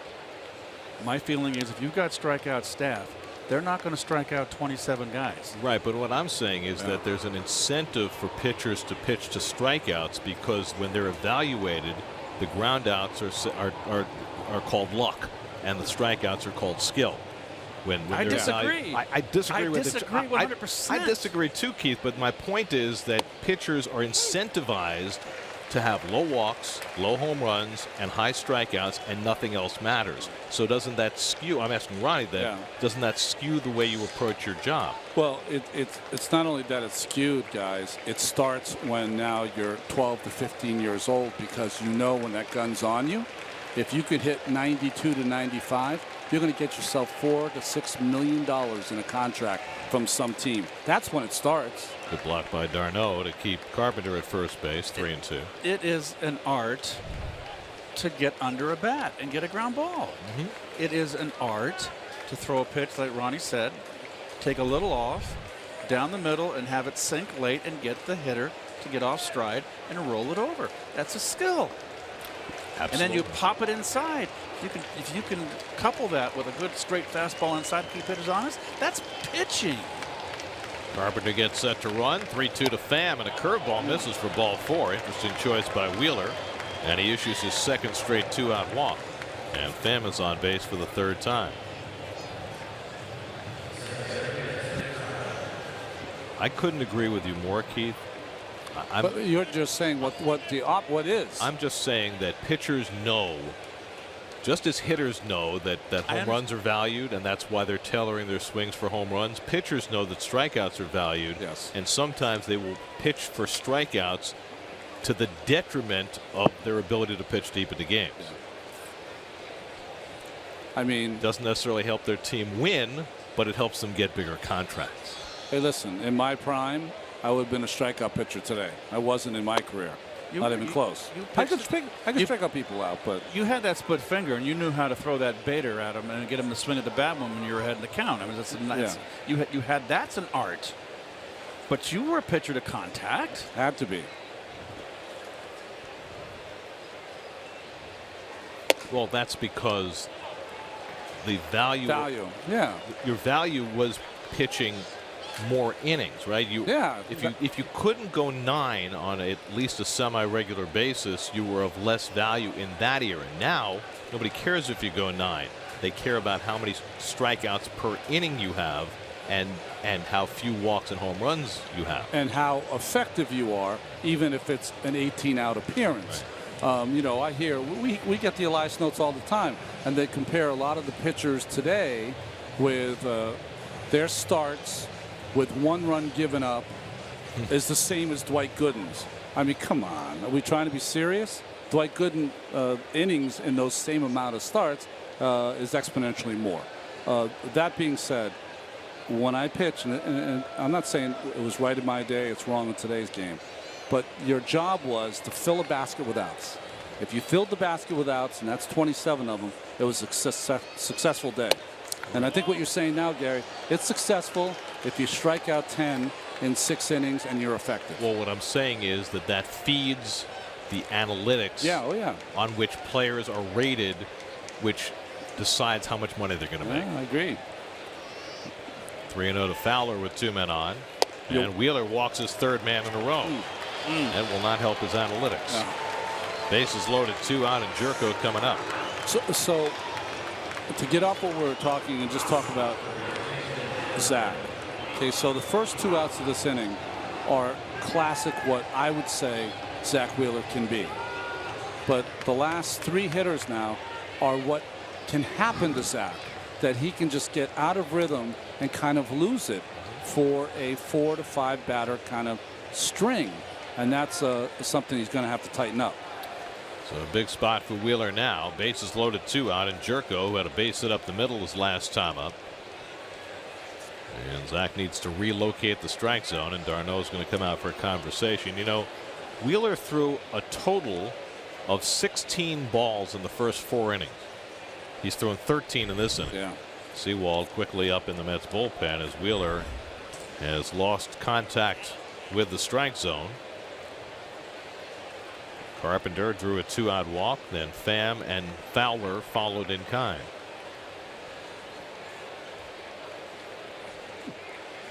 And a first pitch breaking ball for a strike to Jerko.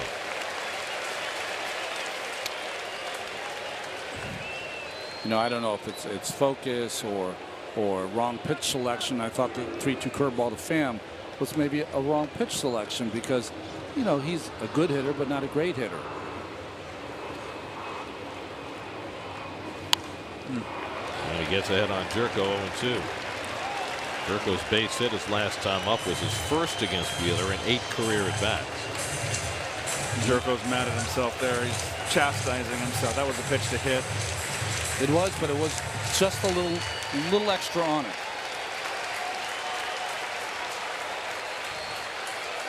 Ball looks tiny in Wheeler's big hand.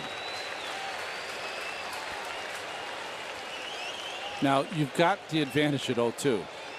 Put a lot of thought into this pitch. Make Jerko swing at something off the plate. Agreed. He wants to swing. Either up out of the strike zone hard or curveball in the dirt.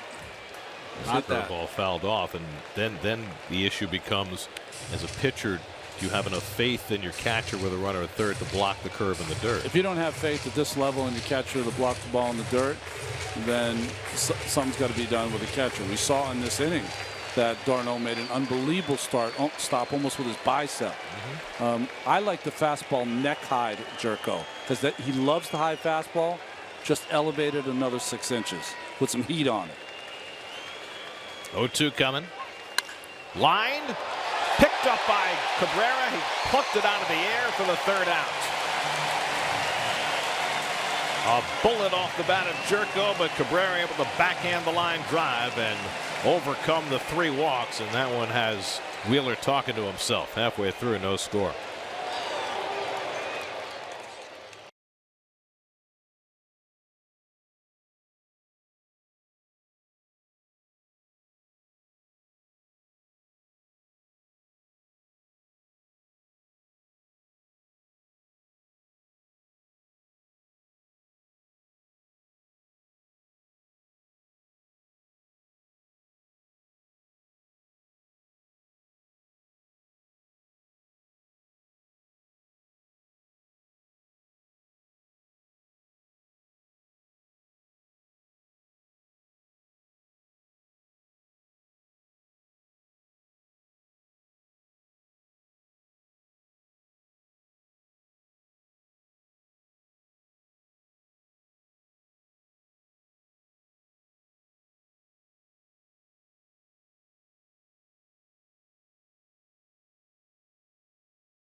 That was a scary last out. Well, what was interesting, Gary, is that the 2-0-2 pitches, the curveball inside that was hanging wasn't a good pitch. That fastball caught too much of the plate. But you know what? That's why your fielders are out there, and you got to remember those good breaks over the course of a start. Mets start their third time through the batting order against Adam Wainwright, who has survived a whole passel of trouble over the first 4 innings. I'll say the Mets have left 7 men on base. Mets have gone 0 for 8 with runners in scoring position. I'm sorry, 6 men. Yeah. And you see the numbers so far in this pitcher's duel, the Ford 5th inning recap. Wainwright's now allowed 1 run in 10 2/3 innings against the Mets over these last 2 games. Conforto gets one in the air to deep right center. Back goes Fowler. He takes a look, and it's out of here. Michael Conforto breaks the scoreless tie with his 16th home run of the year.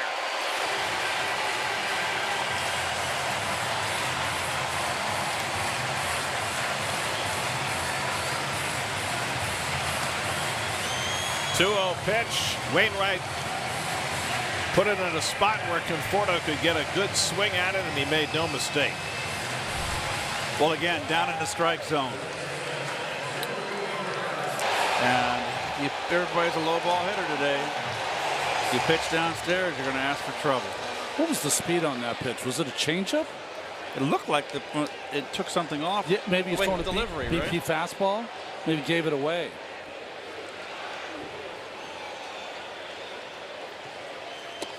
Folks, when I say a BP fastball, I'm saying a batting practice fastball. Pitchers sometimes 2-0 will kind of just lay it in there, that it's so slow that the hitter has got to take it because he can't believe that you just lobbed it in there. But that one was 89 miles an hour. That Mets home run means $2,000, enough for No Kid Hungry to provide 20,000 meals courtesy of Citi.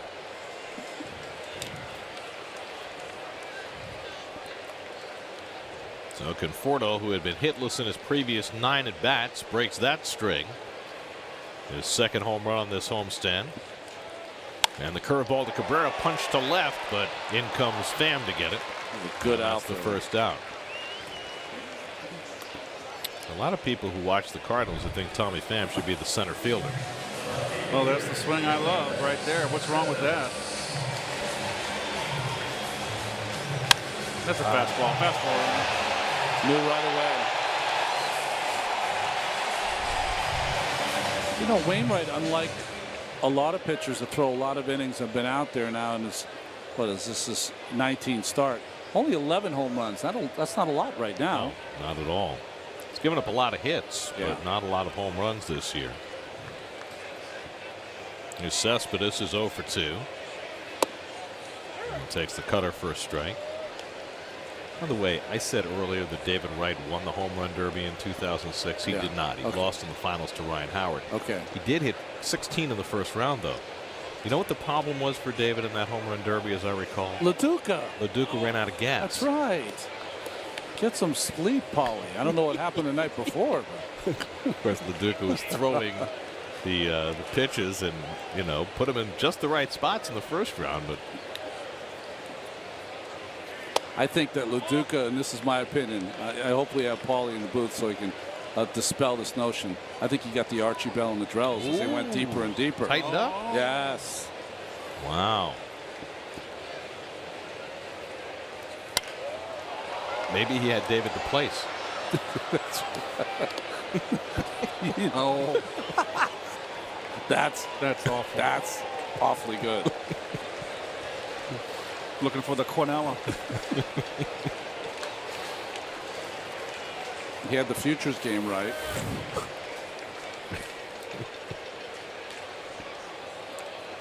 Two to Cespedes, and he bounces that one out to short. Nice easy hop for DeYoung. Wide throw, but Carpenter stays in the bag. 2 out. Well, Cespedes knows about home run derbies. He put on a show in this ballpark. In this ballpark, that's right. Putting them up in the third deck. Maybe, to me anyway, the hottest evening I've ever spent here at Citi Field. I mean, it seemed like it was 100 degrees. I have to say, though, I'm not a huge home run derby fan, but I like it a lot better with the new rules. The time rules as opposed to number of outs. It makes it a lot more exciting and quicker too. How did it go without that? I didn't get a chance to see it. I was TV less. Judge was unbelievable. And Wi-Fi less. How did it do? How did it go without the back? Well, Carl Ravitch did one Boomer tribute. Okay. And other than that, he did a fantastic job. Okay, well, Carl's pro.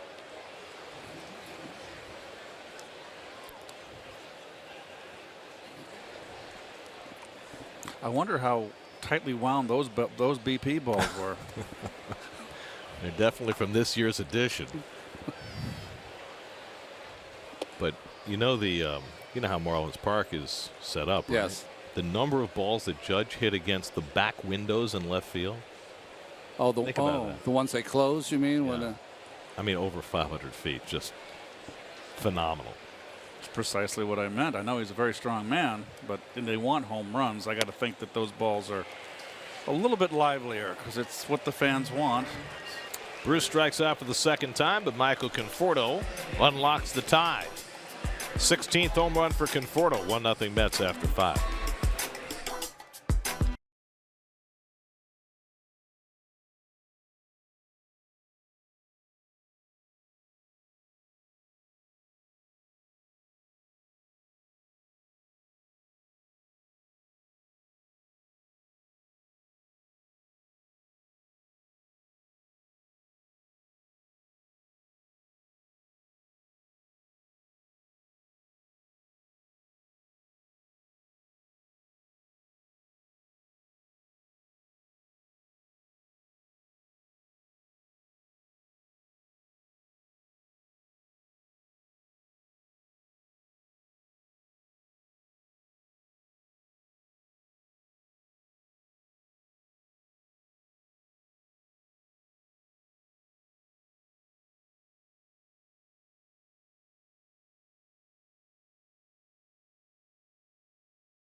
Lead for the first time, faces Yadier Molina leading off in the 6th. Molina's grounded out and flied out 0 for 2. Wheeler able to survive 3 consecutive walks in the 5th inning. The first time in his career he's ever walked 3 batters in a row, which that surprised me when I read that because, you know, he's had a problem with walks at times, but had never walked 3 straight until tonight. Luckily, he did it with 2 outs. And luckily, the line drive found Cabrera's glove. Good slider by Wheeler, and it's 0-2 to Molina. Boy, that's a good slider right there. You know, the thing about Wheeler is every once in a while you'll see a sequence of pitches against a batter, and you go, boy, if he landed from the moon and watched him pitch, you'd say, this guy's got it all. And he does. He has an amazing arm. Arnaud telling him to shake off a couple of times before he gets to the slider. City probables for the remainder of the series. Rafael Montero goes back into the rotation tomorrow against Michael Wacha, who's been pitching well lately. Jacob deGrom, who's been phenomenal against Mike Leake, and Seth Lugo, fresh off his home run against Lance Lynn, who's put 2 great starts in a row together. You know, when you watch deGrom and Leake, you'll see 2 really fine athletes pitching. deGrom on a roll. Best roll I think I've seen him as a Met.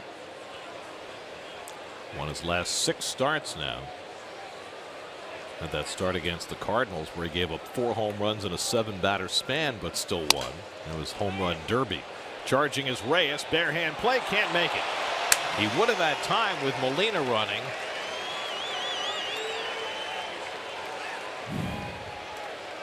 I don't think he had a shot to use his glove here. It's hit too slow. And he's made that play how many times with one arm tied behind his back. So I mean, a ball hit that slowly with most hitters, you got no chance. But with Molina running, he did. And he picked it up cleanly. Molina gets an infield hit out of it. 4th hit for the Cardinals tonight. Tying run aboard for Paul DeYoung, whom Wheeler has handled tonight. 2 at bats, 2 strikeouts. After going 2 for 2 with a home run against Wheeler in St. Louis.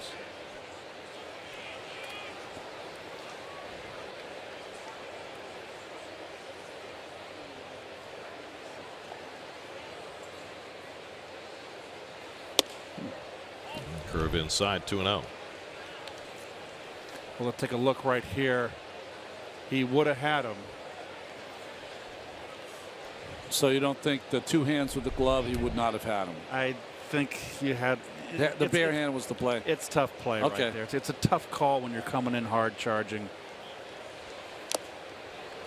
Yeah, I've got to think as a shortstop, even if you know there's a slow guy running, if you come that far in, your instincts tell you you probably don't have time. Yeah, you're right. And Yeah. as you're coming in now, don't forget your peripheral vision. You're able to spot where the runner is because you're coming in, the runner's in front of you. But at some point, you've got to focus on that ball. Good fastball away by Wheeler to get even 2-2.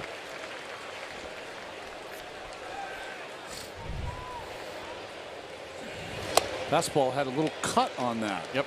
Instead of coming back over the plate. Its bullpen starts to get busy. 2-2 to DeYoung.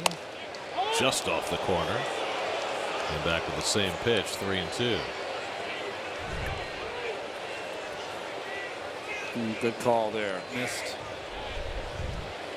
What's your choice here, Keith? Fastball up. I like everything upstairs today with these hitters where they're all uppercutting, hitting the ball in the air. Molina at first, not running, and DeYoung fouls back the fastball. Had a good swing on that pitch. When you're at home, if a batter fouls a pitch straight back, he's on. Hansel Robles just recalled today with Chase and Bradford going down. Robles had been pitching well recently at Vegas, so he's back, along with Josh Edgin up in the bullpen.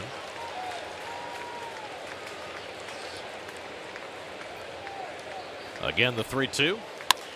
In the air, right center field, well hit. Conforto back in the gap near the wall. It's out of here. Paul DeYoung has struck again.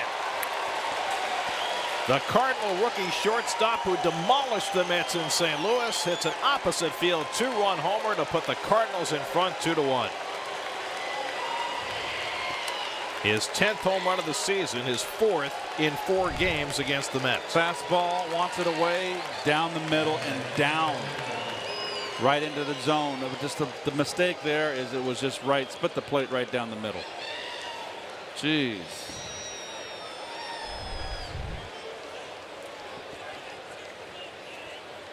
He's now 10 for 15 against the Mets with 4 doubles and 4 home runs.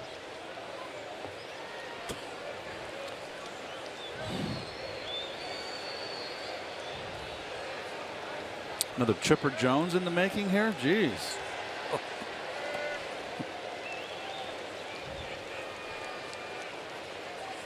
He's become the first player ever to hit a home run in each of his first 4 games of his career against the Mets.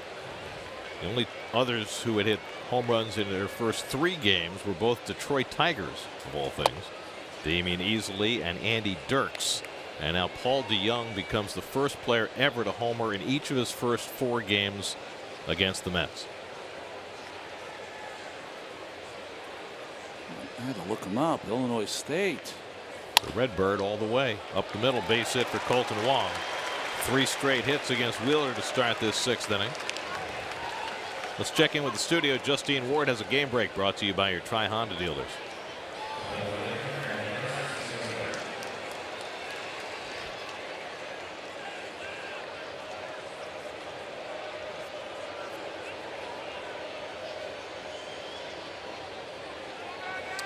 Well, I'm telling you, Bryce Harper is making a strong bid become a two-time MVP. He's having quite a season. Who do you think he's battling right now? Bellinger? Goldschmidt. Goldschmidt? Let's see how Arizona hangs in.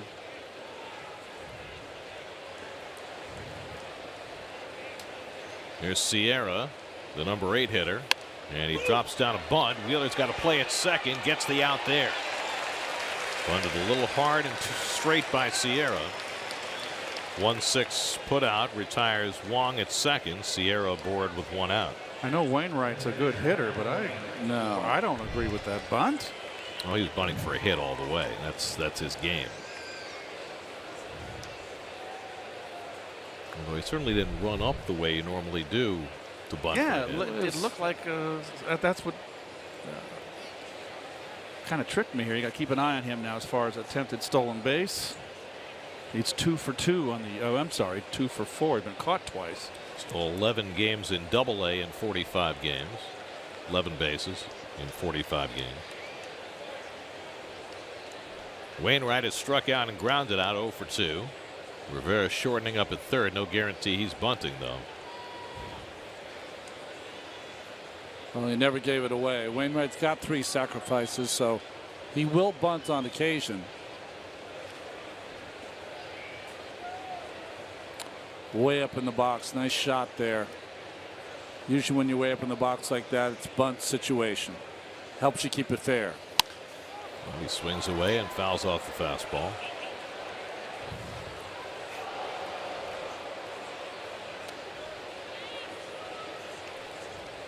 Maybe Wainwright was trying to play a little okey-doke with Darno, moving up in the box and ready to swing. This could be the last batter for Wheeler. You got the left-hand hitter Carpenter on deck. Edgin continuing to throw in the bullpen. Change of fortune for Wheeler here in the 6th with DeYoung's 2-run homer putting the Cardinals in front.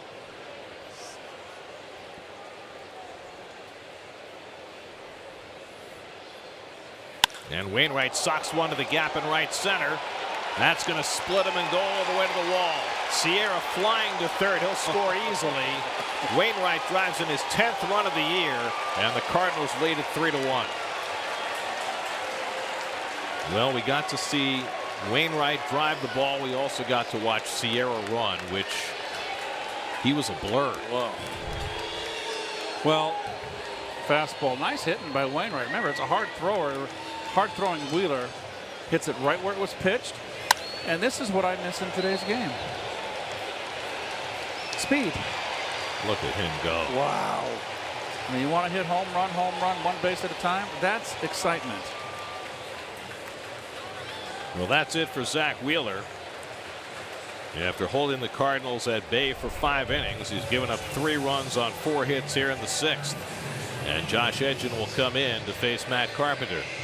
3-1 St. Louis, called in the bullpen, brought to you by Verizon.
Josh Edgin pitched on Friday night against the Rockies. Comes in here to face Carpenter. Sorry, Gary. See his numbers there against right-handed, left-handed hitters. You know, they've tried to drop him down. I'm watching the games, and his slider's become flat, really flat. So he's either got to get his arm up or his hand up to get that kind of drop in that slider, or he's got to go all the way, drop all the way down.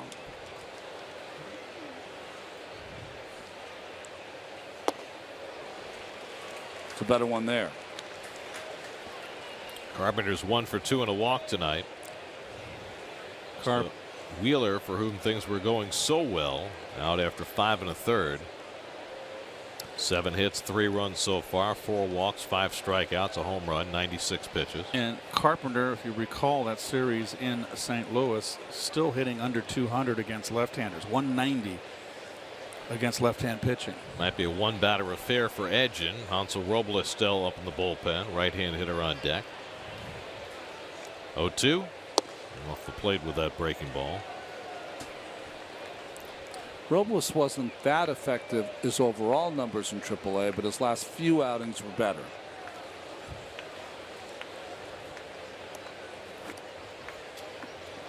Well, the way the Mets bullpen has been going, they needed some injection. Yeah. And they're hoping Robles can be that. At least it gives them a hard thrower in that pen, which they just, unlike most bullpens now, they just don't have.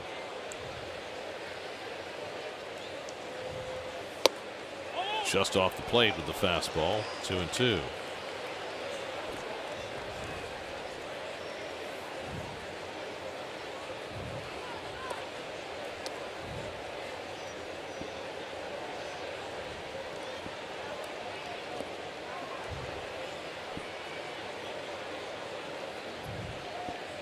Wainwright, the runner at second with 1 out. Carpenter fouls it away. How about Wainwright? Back-to-back seasons with double-digit RBI. What do you have, 12 last year? 18. What? 18 runs batted in last year, 10 this year. He also had 10 extra base hits last year. Got 4 this year. You know, I've talked to him before. One of his phrases he likes to use is that, hey, when I'm on the mound, I'm one of the 9 athletes out there. I try to act accordingly. And boy, he does. 35 years old now and still competing in every phase.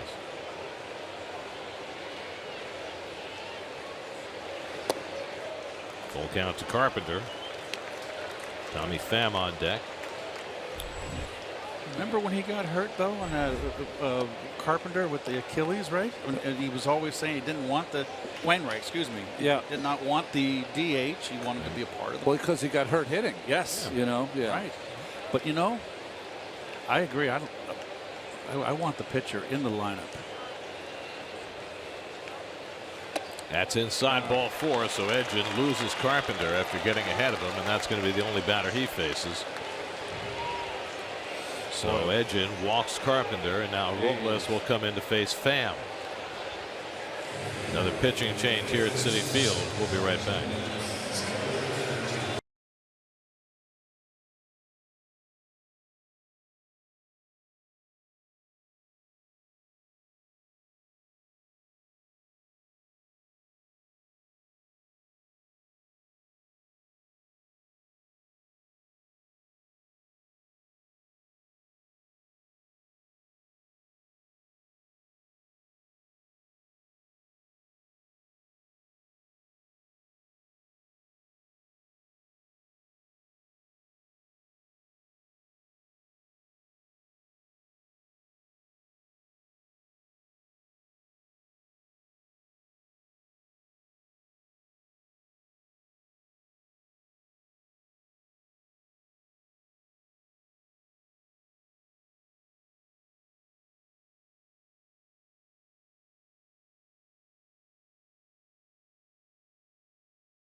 Houston with Carmelo Anthony. Plus, debate all the latest drama swirling around the Knicks and their 10-time NBA All-Star.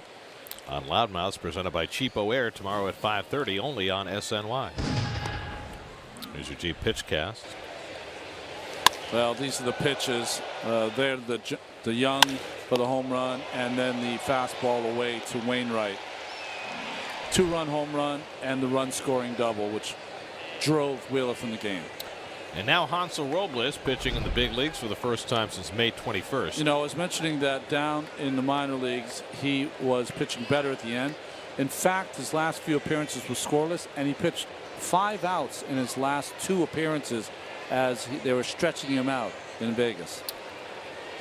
Terry Collins was asked a number of questions about Robles today, and his answers, I thought, were fascinating. As Tommy Pham steps in. Pham has walked twice and singled, on base all 3, and he takes outside with a slider from Robles. You know, Robles was counted on to play a big role for the Mets this year, especially with Familia suspended at the beginning of the season. The plan was that Addison Reed would close and Robles would work the 8th inning based on the way he performed last year, and clearly it didn't go as planned. And Pham unloads one deep to left field, and Robles comes back the way Robles exited, by giving up a bomb.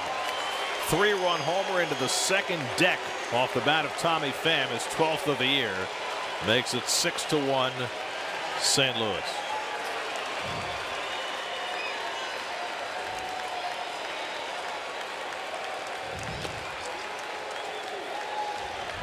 That was a bomb. A bomb.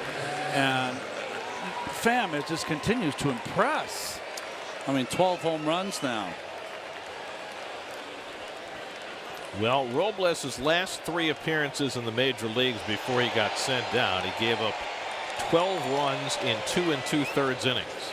And his first batter back in the big leagues, he gives up a 450-foot home run. Not the way he wanted to return.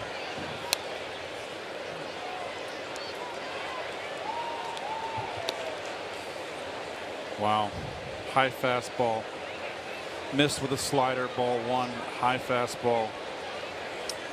Well, an assist to Edgin, who was 0-2 on Carpenter and lost the hitter he was supposed to face. 4 runs charged to Wheeler, 1 run charged to Edgin, 1 run charged to Robles, 6 runs 6th inning for the Cardinals, still only 1 out.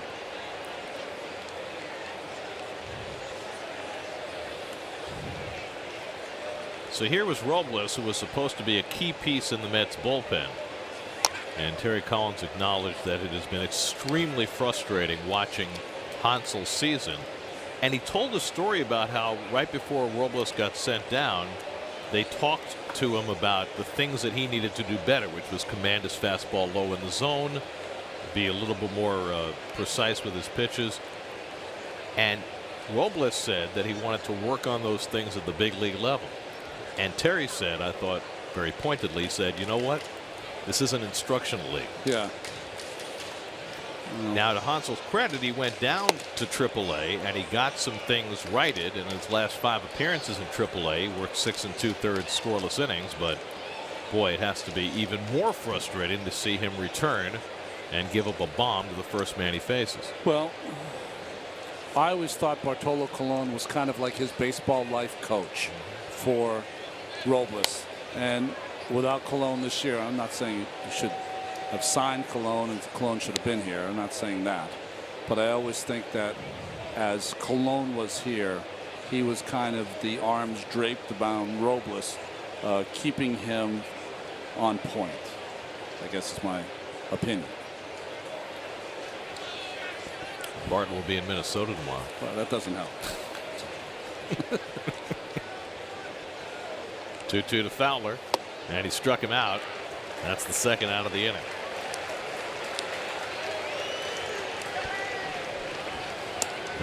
Those are 4 runs are charged to Zach Wheeler. 5 1/3. A book closes on him. 7 hits, 4 runs, 4 walks. Gary. Not the first time that the 6th inning has been a problem for Zach. His 6th inning earned run average this season is now 13.50. Here's Jerko, the 9th man up in the inning, 1 for 3 on the night. I did a game yesterday in Boston, guys, where Rick Porcello, who won the Cy Young Award last year for Boston, ERA in the 7th inning, 16.5. So the lowest common denominator of having these guys pitch less and less is that they have a real hard time once they're pushed more and more. So what's the solution to that? I don't know. You start them off throwing more in the minor leagues? I really don't know, because you have to juxtapose it against trying to keep guys healthy. But you know what? Can't keep them healthy either. Line to Reyes, side retired, but 9 men came to bat for the Cardinals in that 6th inning. 6 of them scored, 2 of them left the ballpark. 6-1 St. Louis in the 6th.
Runs with his 2 tonight, has the Marlins on top of the Phillies. Gregory Polanco and the Pirates leading the Brewers, who are 4.5 games in front in the Central.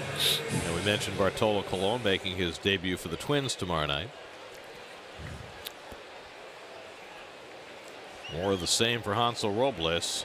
22 innings in the big leagues this year, 6 home runs allowed. Adam Wainwright, the beneficiary, now facing the Mets in the bottom of the 6th. TJ Rivera's been up twice, hit 2 ground balls into fielder's choices. It's another ground ball. This one DeYoung charges. 1 out. Well, how do you get to 10 wins when you have a 5.20 ERA?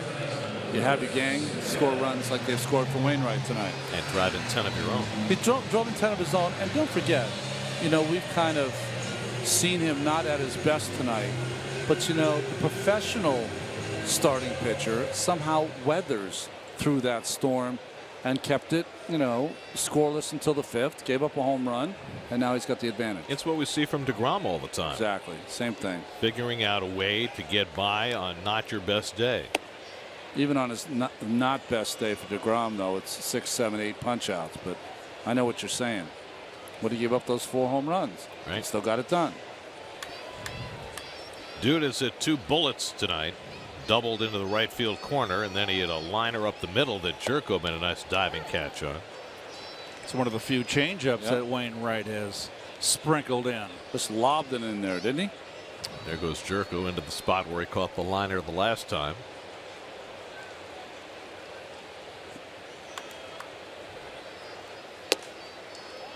Curveball away, 2-1.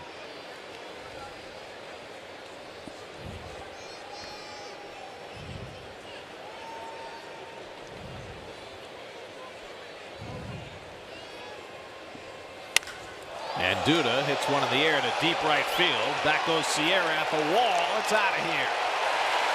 Lucas Duda homers for the second straight game. 16 on the season for Duda, who's hit the ball hard 3 times tonight. Has a double and now a home run. And it cuts the Cardinal lead to 6-2. Well, at this point in his career, Wainwright just does not seem to have enough on his fastball to throw it by Lucas. And Lucas is taking advantage of it, Keith.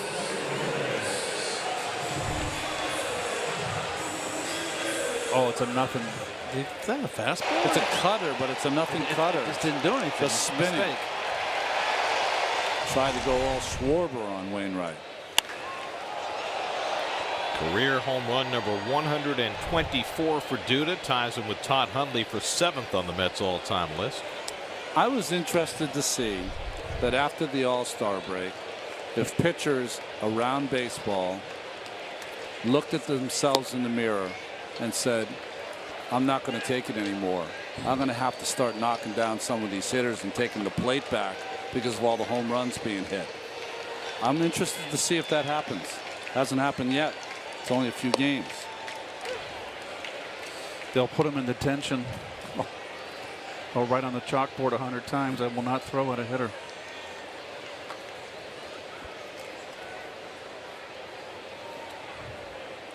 And in no way am I saying hitting a hitter. There's an art to taking control of the plate. Reyes drives one into right center for a base hit. He'll take the turn, head for second. It's bobbled around there. He's going to try for 3. Sierra makes the long throw off target. Reyes arrives at third. He's going to try for the plate. Wainwright will not make a throw home, and Reyes has the Little League home run.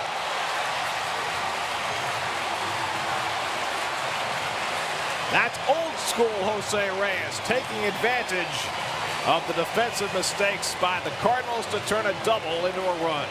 And it's now 6-3. Nice hitting, too. That's a good pitch. Backdoor curveball.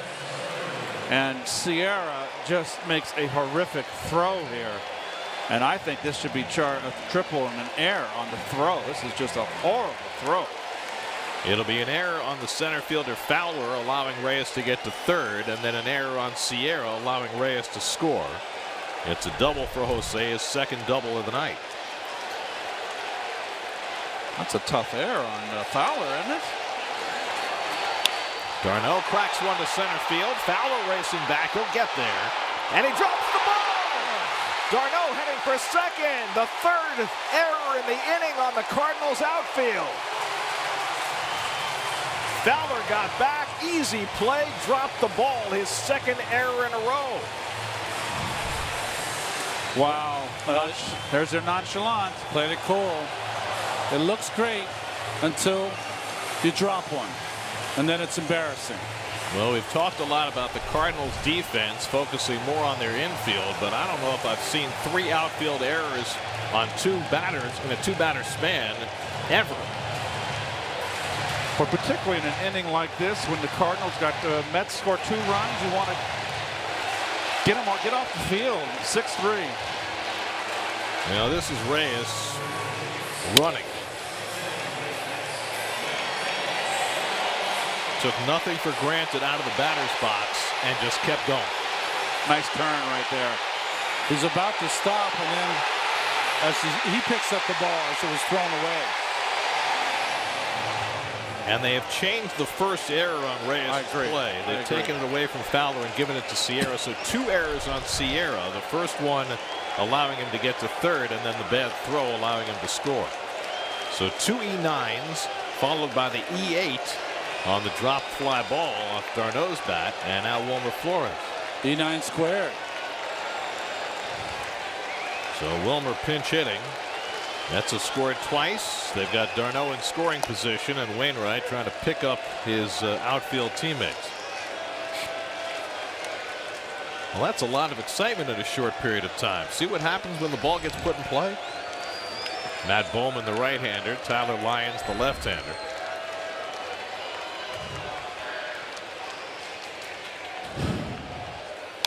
And Wilmer fouls back the fastball, and it's 0-2. Wilmer's playing time is dried up lately with the play of T.J. Rivera. Wilmer did pinch hit in the game yesterday and had a bloop single. That's our 0 for 8 with runners in scoring position tonight. Conforto waits on deck.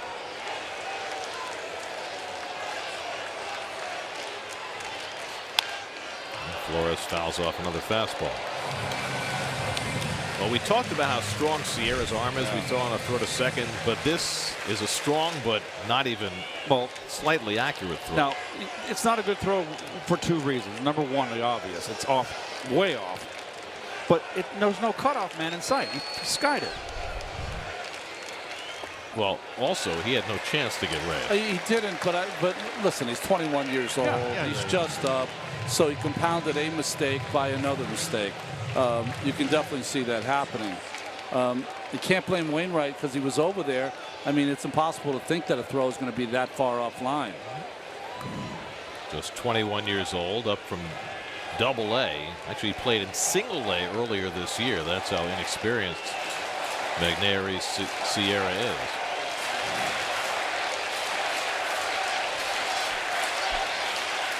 But, you know, Sierra's 21 years old, and he's watching a center fielder with a World Series ring style it into a era in center field. I mean, that's what he's watching every night. That style of ball. I mean, what happens after these games? Do they have a, you know, are you taken out of the lineup the next day? Do you sit and have a kumbaya after the game and, you know, hang with them, buddy?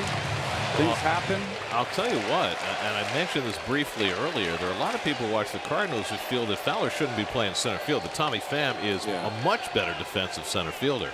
But Fowler signed a big contract here to play center field, and they're leaving him there for now. Tap to the right side by Flores. Wong makes the play. That's the second out, and Darno goes over to third. So the Mets now 0 for 9 with runners in scoring position. Here comes Mike Matheny, and he wants the left-hander to face Conforto. So after Wainwright gave up a home run to Conforto his last time up, he'll exit after 5 2/3. 100 pitches under his belt. Well, Wainwright should be in the dugout with 3 outs and the inning over. Instead, he's in the dugout, and he'll have to watch Tyler Lyons try and get Conforto out. 6-3 Cardinals. We'll be right back.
Two-thirds innings.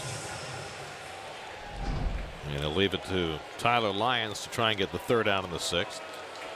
Well, Lyons has started 20 games in the big leagues. He's out of the bullpen here from Lubbock, Texas, and Oklahoma State University. Conforto homered his last time up. And he takes a slider out of the strike zone for ball one. Michael walked, grounded out, and then on a 2-0 pitch from Wainwright, hit one out to right center for his 16th of the year. They gave the Mets a 1-0 lead at the time. That was just an inning ago. Now the Mets are down 6-3. Oh. And that slider sailed on Lyons, and it's 2-0. Good play by Molina. Sitting right off the outside corner, somehow able to get to that ball.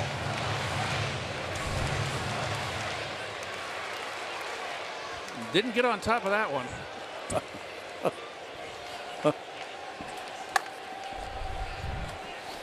22nd appearance for Lyons this year. And he gets that slider in for a strike, 2-1. Mets have scored twice here in the bottom of the 6th. Duda homered, and Reyes with the Little League home run that followed. Double and 2 errors. Fastball off the plate, 3-1 to Conforto with Cabrera on deck. You know, we put those numbers up for Conforto, 245 with 3 home runs. Very acceptable, lefty on lefty. Well, especially when you consider how much he struggled last year.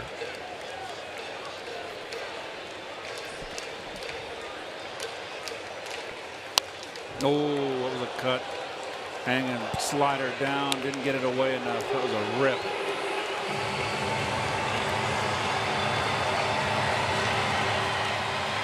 He's going to stay away. He's not going to come inside. I would be shocked. He's just going to feature it away. After a swing like that, I don't know, you'd want to maybe just surprise him with a fastball outside. Put something on it. And it's right back to Lyons. Finds the pearl in his glove. And that's how the inning ends. A bullet headed toward the middle, and Lyons had the glove in the right spot to snag it and end the inning. Mets get 2 in that 6th inning. Lucas Duda homers for the 2nd straight day, his 16th of the year. We head to the 7th at Citi Field. Cardinals 6, Mets 3.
And we are in the 7th.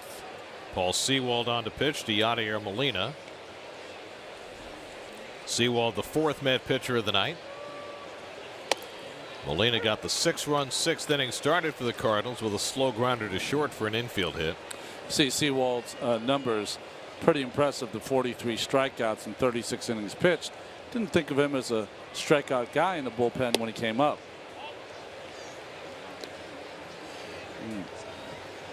Molina 1 for 3 tonight. Sewald pitched Saturday night against the Rockies. Faced 2 batters, struck them both out. LeMahieu and Arenado. That's a pretty good pair. And Molina pops one up in foul ground. Duda hoping near the railing. He's got it. 1 out. Let's go back to that ball that caught Tyler Lyons to end that last half inning. That's a great way to describe it, because his glove is out. I mean, there's no talent in that. You just get lucky and it gets leather. It's like a catcher catching a foul tip. If you have the glove in the right spot, you catch it. That's a good point. Must have done a few games in your time, Gary. Here's Paul DeYoung, who gave the Cardinals the lead with an historic 2-run homer against Zach Wheeler in the 6th inning. First player ever to homer in each of his first 4 career games against the Mets. I got a great note for you, by the way, related to DeYoung. Okay. DeYoung had 9 hits in his first 3 games against the Mets. Only one other player had 9 hits in his first 3 career games against the Mets. That's in the air down the left field line, but it'll hook and go foul.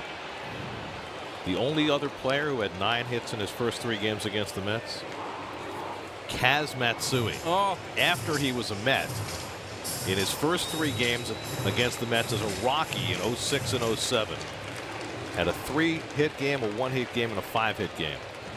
And then DeYoung matched him in that weekend series against the Mets in St. Louis. Up and in fastball gets him. He strikes out for the 3rd time today as Sewald notches his 2nd out. Matsui is like that, you know, that sprint horse. He gets out quick out of the gate. Kaz is very good at firsts.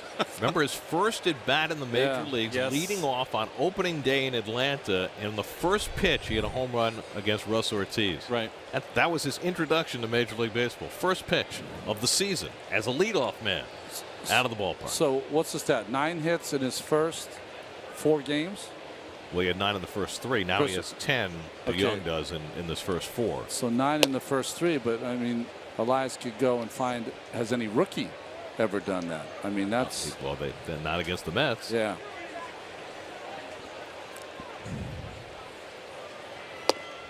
Wong takes a slider that just misses. 2-0. Game 2 of this series tomorrow night. Rafael Montero makes the start against Michael Wacha. Our coverage begins at 6 o'clock tomorrow, right here on SNY. Oh, you're saying Matsui was the only person to do it. I thought you were saying the last person to do it. Okay. Only one ever. Sorry, my fault. No, it's all right. I mean, it's a unique distinction, right? I've been fammed for the last couple of innings. That's not like famished.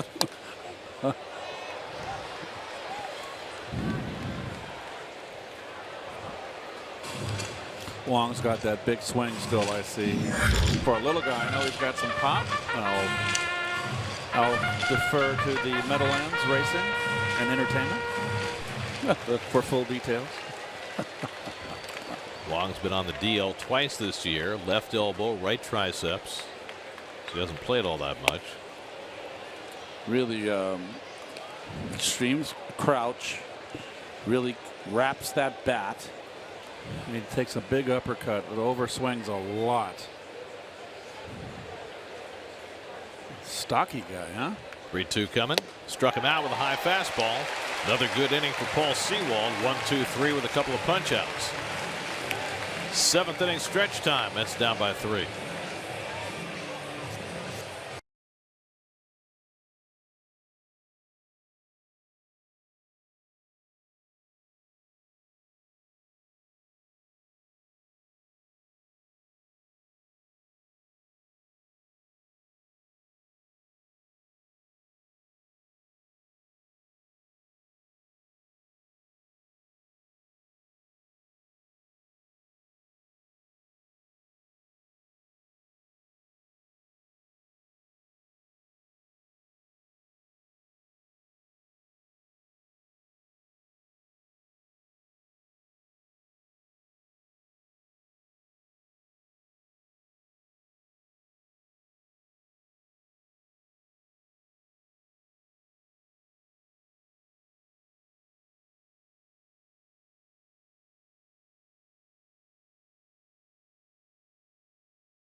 Every SNY Mets game wherever you are on any device all season long. Live streaming presented by Verizon. Just download the NBC Sports app or visit SNY.TV.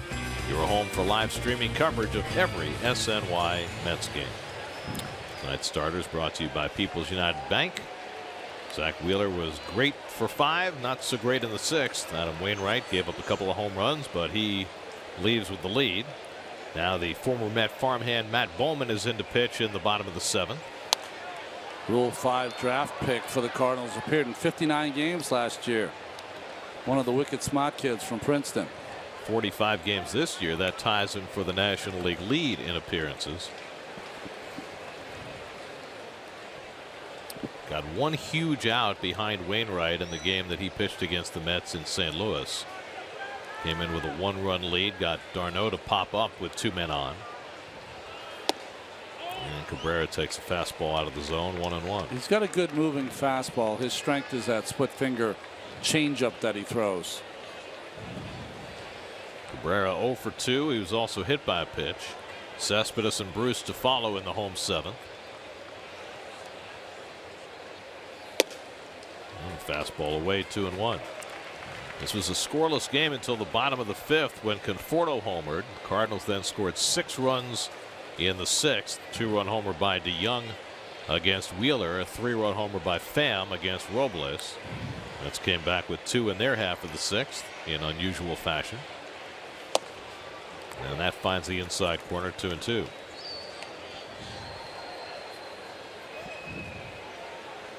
Bowman's strength, if you're a left-handed hitter, is the ball is going to always be moving away from you. He hit the inside corner there, but most of his pitches are going to be moving away. 2-2 coming, and he fights off that inside fastball. So we've asked Elias to find out the last time, if ever, that a team made 3 outfield errors against the Mets in 1 inning. He's still working on that. Okay. But you know what I remember? You probably remember this too, Keith. 1966 World Series, Willie Davis, Gold Glove center fielder, made 3 errors in 1 inning for the Dodgers against the Orioles. I do not remember that. Sunny afternoon. I think he lost one in the sun and dropped it. Then he made a bad throw.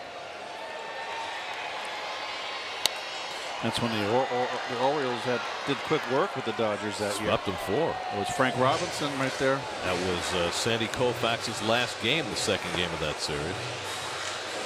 Frank Robinson, I believe, hit a home run off of Drysdale in that series. And the Orioles shut out the Dodgers the last 3 games in that series. Frank, the Triple Crown winner that year. Yep. MVP, first guy to win it in both leagues. That's a split finger there, guys. Not a good one. No. Not recommended.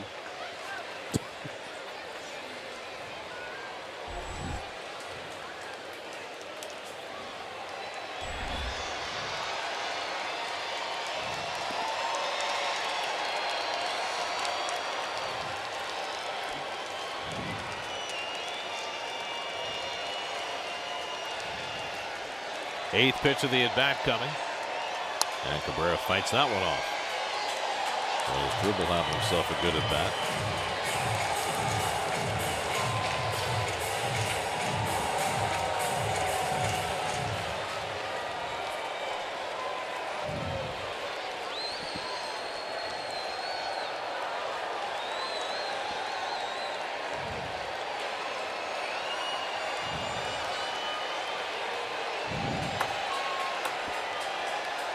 Again, the 3-2.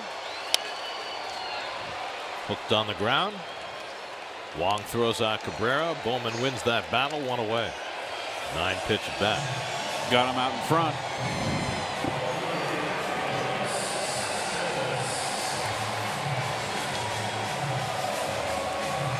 The back end of the Cardinal bullpen has been in a little bit of flux.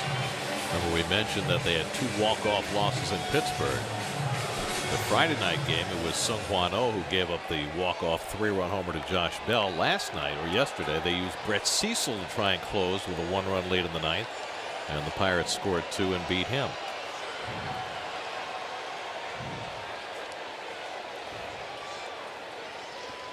Cespedes 0 for 3 tonight. And Bowman tries to rush one up there and misses ball 1.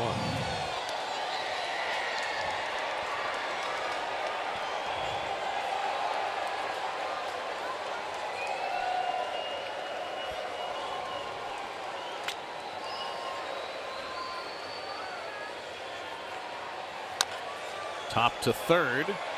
Jerko with the bare hand play, and he throws him out. Beautifully done by Jed Jerko. Boy, that was a big gamble there. I thought he had a chance to field it, Ronnie, with his glove. Yeah. But this is no easy play right here. Beautifully done.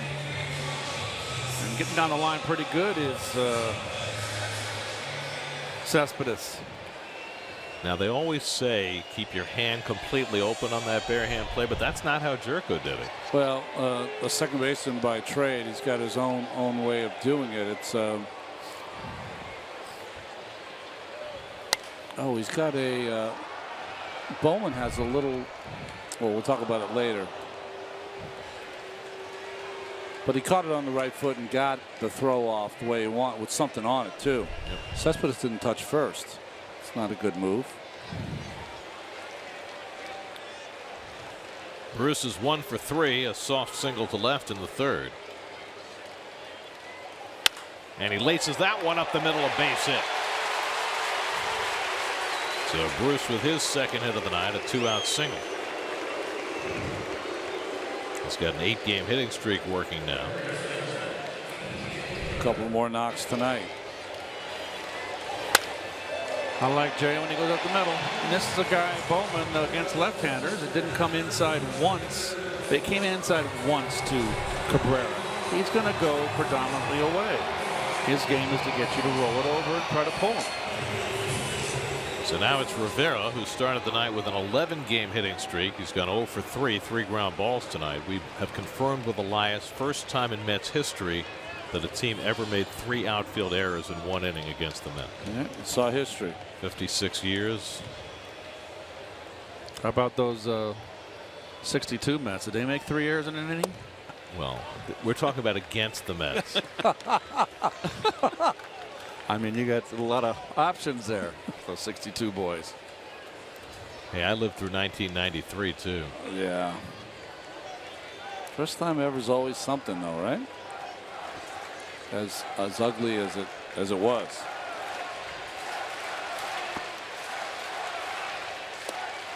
With his 0 for 3 tonight, TJ has seen his average dip to 298. He came into the night hitting 303. It was the furthest that a Met has gone into a season as a rookie with a 300 batting average since David Wright in his rookie season in 2004. Well, it's the Molina meeting here. It's 2-0. You're facing Rivera. Of course, he's on a hot streak. But Molina knows if you don't go after Rivera, then you have 2 guys on for Duda. And the lefty up in the bullpen.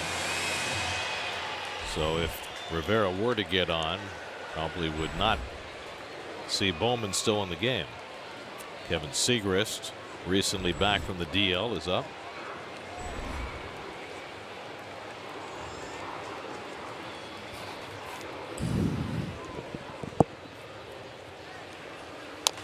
TJ bounces one foul, 2-1. Let's answer our Verizon trivia question. We asked who were the other 4 Cardinals who had 25 or more home runs for both the Mets and the Cardinals. Todd Zeile, Joe Torre. No. Greg Jeffries, Bernard Gilkey, Bernard. Carlos Beltran. That's right. How can we? Torre didn't play long enough here. That one didn't even pique my interest. Never even gave it a thought. It's a Cardinal one, Ron. Those are for you. Broken back grounder. Carpenter steps on the bag, and that retires the side. Rivera grounds out for the 4th time. We're through 7, 6-3 St. Louis.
The Cardinals opening a 4-game series tonight. Jose Reyes staying red hot. Tommy Pham a big home run. Lucas Duda went deep.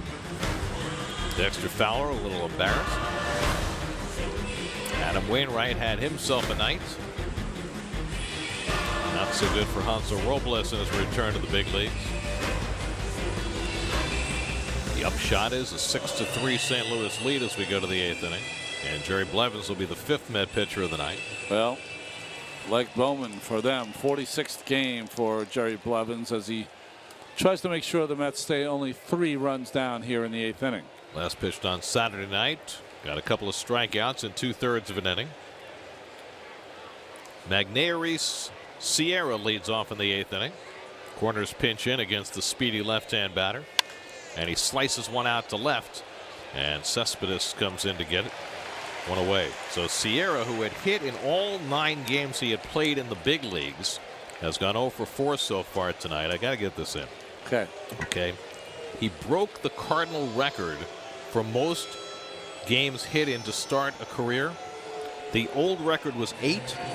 It was held by Homer Smoot, who hit in his first 8 big league games in 1902. Homer Smoot. Homer Smoot. Ought to. Homer hit .311 in his rookie year in 1902, and he hit .311 again in 1905. But he was done after 5 years in the big leagues. Hopefully, Sierra's career will last a little longer. You got to get Homer Smoot in the game. Luke Voigt is the pinch hitter, and a curveball in for a strike.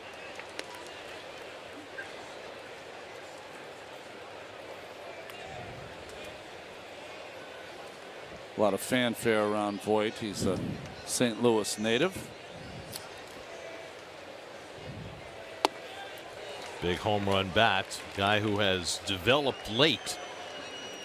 He was not considered a prospect really even coming into this season, but arrived at the big league level and hit a couple of home runs quickly.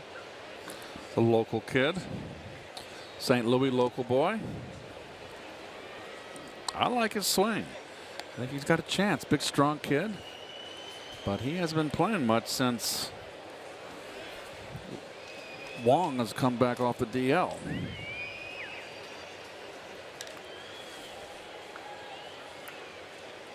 He is not 225 pounds, I can tell you that. That was a few chin-ups ago. 2-2 now to Boyd. I just found it fascinating that earlier this season, the Cardinals would not move Carpenter off first to make room for Matt Adams, an established big league hitter. But they did move him to make room for Luke Voigt, who wasn't even on their radar when the year began. Just shows you how quickly things can change. Could it be a right-handed, left-handed hitter? Did they fall out of favor with Adams? I mean, Adams worked his rear end off to come into the season, losing all that weight. I mean, they barely have any left-hand hitting, right? I mean, Carpenter's really their only guy. If Voigt strikes out for the second out, I mean, Wong, if he plays, is a left-hand hitter. Tonight's quote of the game presented by Investors Bank, banking in your best interest. Lou Brock says, "Show me a guy who's afraid to look bad, and I'll show you a guy you can beat every time." What does that mean to you? It means to be boldly go where no man has gone before. Oh, I thought Don't be afraid. I thought that was rhetorical. If you're afraid to fail, you will fail. If you believe in yourself, that goes a long way. You have a different take? That's a good creed. No, I'm just very confident. Because it didn't say show me someone who's afraid to fail. He said show me somebody who's afraid to look bad. So Right. I was thinking But that to was look more. bad is afraid to fail. Yeah, I guess. You know, it's a nice way of putting it. I was thinking more of appearances rather than results. You know what I'm saying? Yeah, but if you're up there scared to death to look bad, you're not going to succeed. I agree, 100%. Lined right at Cabrera. Carpenter's retired, and so are the Cardinals in the top of the 8th. 1-2-3 inning for Blevins. We go to the bottom of the 8th. Still 6-3 St. Louis.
Why is brought to you by Nationwide. Speak with Jonathan Ginsburg in Oceanside or Steve Dukoff in Bayside today.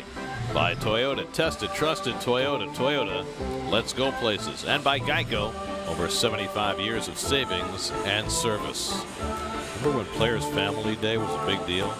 Huge. That was great. Players against the kids. That's Cleon Jones's kid scoring the run.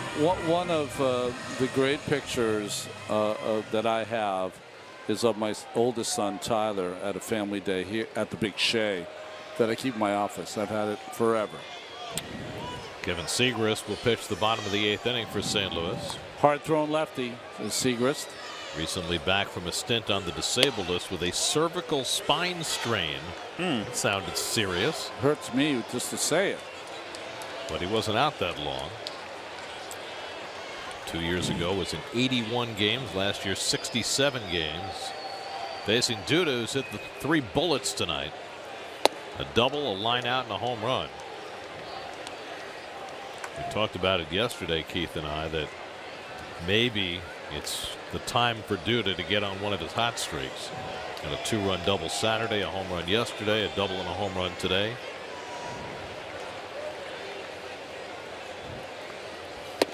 Ooh, threw that one by him, up and in. And catcher set up away, and no one throws in enough today, I don't think. That is my opinion. Beat him big time.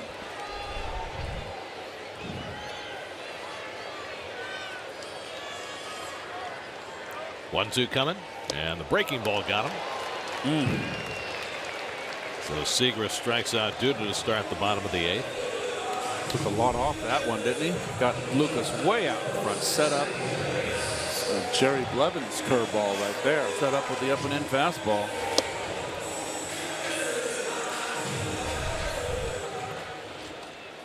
So now Reyes will turn around about right-handed. Jose continues to pile up the extra base hits. 2 more doubles tonight, both of them batting left-handed against Wainwright. And he fouls one back on a first pitch fastball.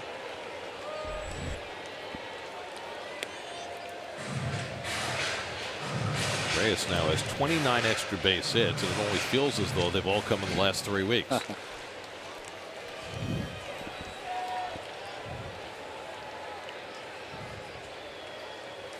Last time up, he hit one in the gap in right center. It was kicked around as Fowler and Sierra came together, and then Sierra threw it wildly, trying to get Reyes at third, and Jose came all the way around to score. Seems to coincide with him moving back to shortstop, his natural position. And a good curveball by Segrist to get him. So back-to-back strikeouts for Kevin Segrist to start his stint.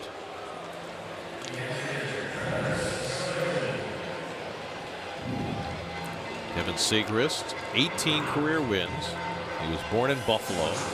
He's only 345 wins behind the all-time leader for wins for pitchers born in Buffalo. Yes, we had this yesterday, Ron. Let's see how sharp you are. Also a left-hander. Spahn. Warren Very Spahn, good. the winningest pitcher from the state of New York.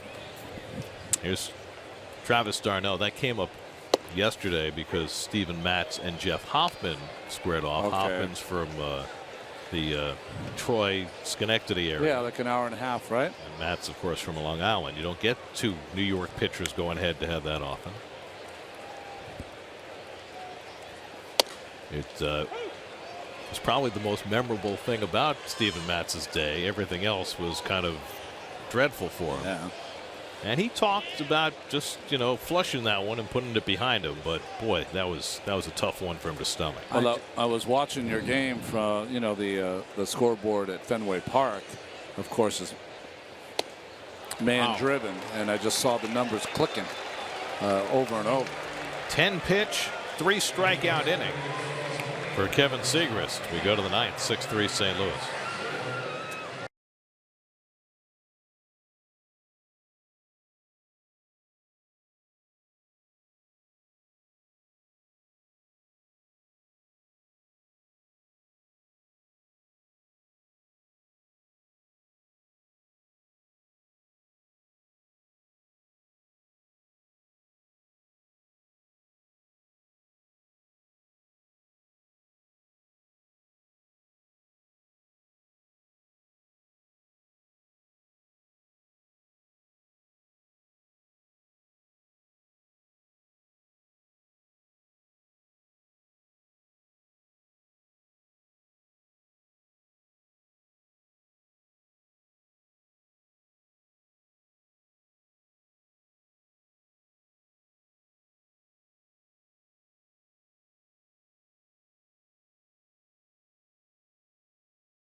inning here. Cardinals up 6-3, and the Mets will go to their 6th pitcher of the night, Eric Goodell.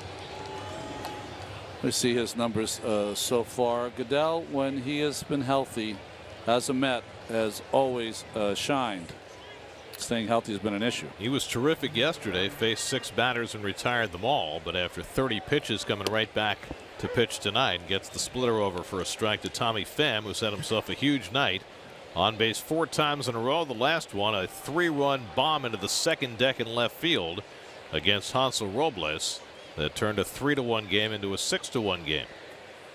It was Pham's 12th home run of the year, and we mentioned it at the outset tonight. He has been probably the most pleasant surprise for the Cardinals this year. Well, his problem is that in the depth chart he's behind Randall Grichuk. So if Grichuk is playing, he's either on the bench or in AAA. Yeah, but Grichuk is hitting 215 this year. So, and this young man's hitting 300. It could be a changing of the guard. The other piece is that the regular right fielder, Stephen Piscotty, who's also on the DL, he has not had a good sophomore season. Pham has outplayed them all.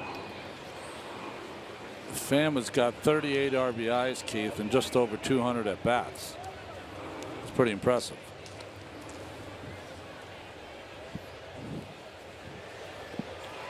It's a breakout season for Pham, who's 29 years old. Born in Las Vegas. Last 3 years with the Cardinals, a total of 314 at bats, hit 245. So he's had a different kind of year this year. Whoa. And Goodell misses badly with that splitter. Full count. Dexter Fowler on deck, then Jed Jerko. It started out as another pitcher's duel between Adam Wainwright and Zach Wheeler, their second in a row. Wainwright cracked first when Conforto homered in the 5th, but it all fell apart for Wheeler in the 6th. A 6-run inning. DeYoung hit a 2-run homer to put the Cardinals in front. Wainwright drove in a run with a double, and then Hansel Robles came in and gave up the 3-run homer to Pham.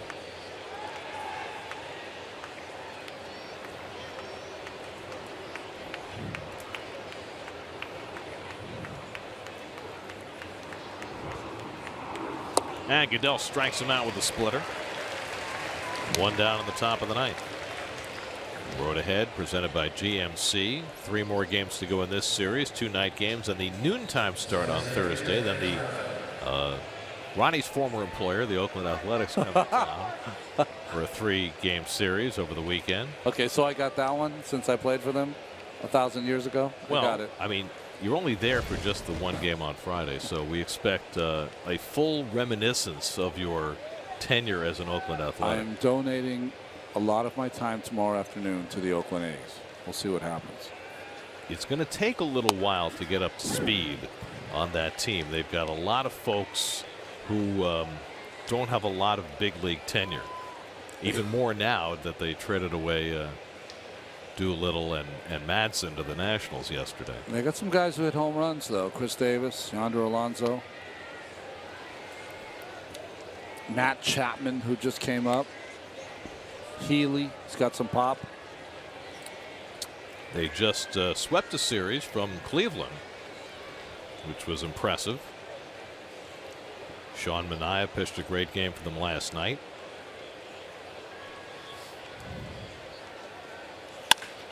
Fowler hits one toward the middle. He's got a base hit. So Dexter Fowler's on base for the 2nd time tonight.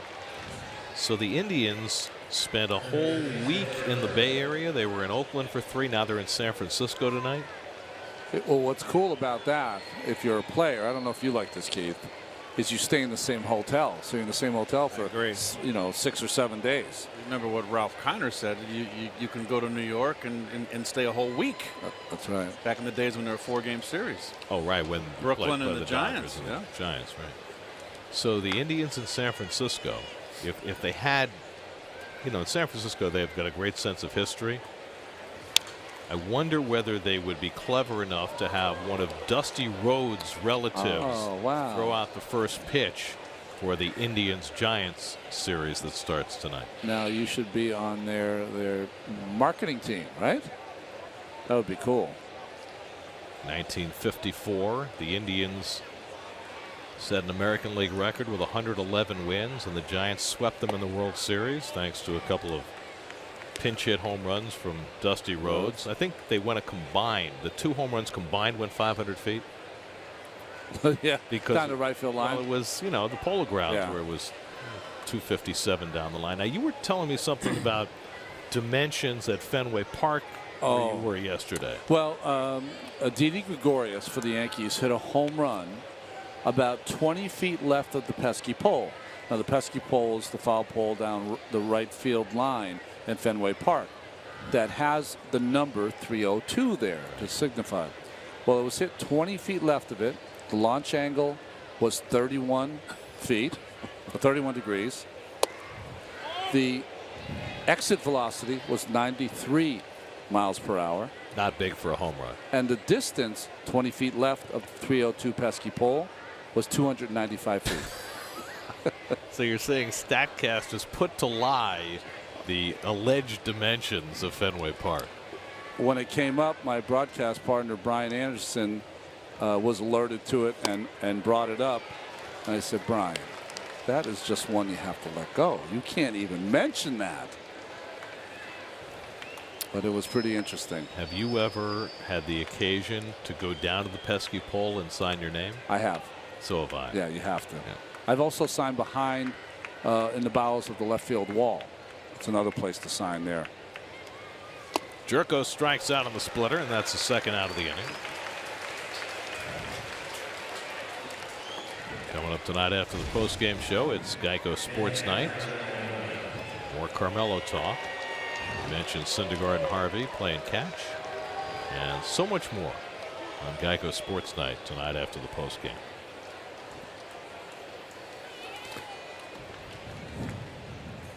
Here's Molina with 2 on the runner at first. 1 for 4 tonight. He got that 6-run 6th inning started with an infield hit of all things. And he takes a fastball for a strike.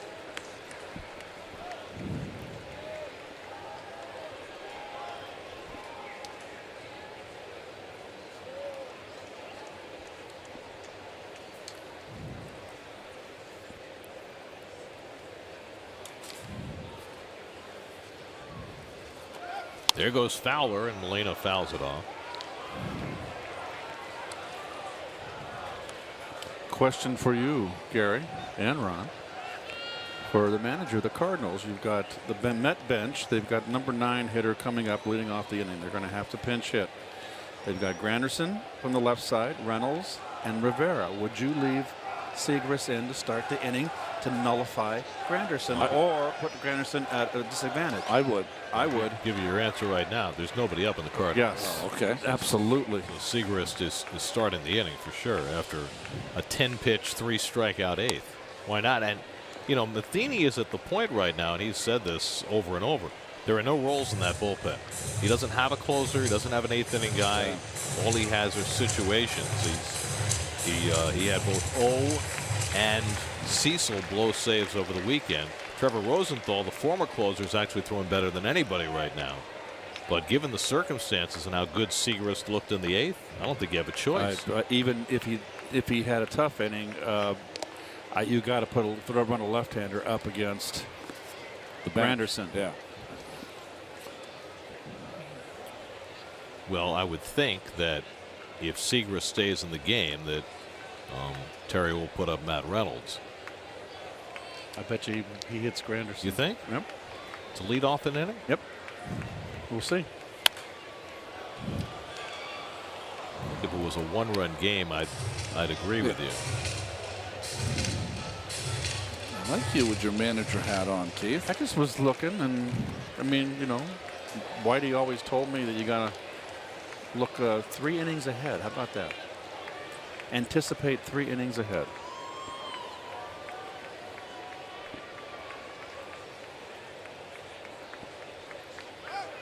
Fowler runs. Molina grounds one through the hole for a base hit. Fowler will go first to third. Molina has his 2nd hit of the night. And the Cardinals have runners at the corners with 2 out, and Paul DeYoung will get another at bat.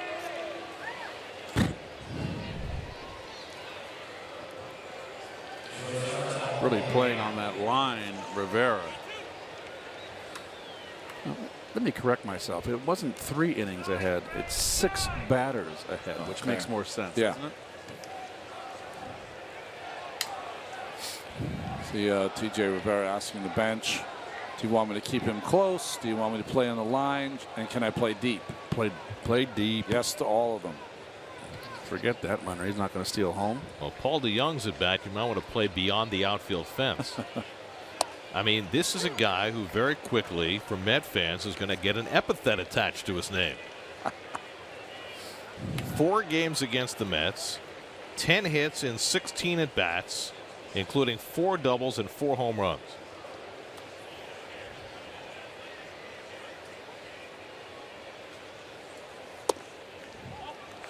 Well, you can see this happening in Springfield last year. He had 22 home runs, 73 RBI, and 53 extra base hits. It's doing it. And this year, prior to being called up in 48 games at Memphis, he had 13 home runs. I mean, that's why he's here, because he's a power hitter more than for his defense.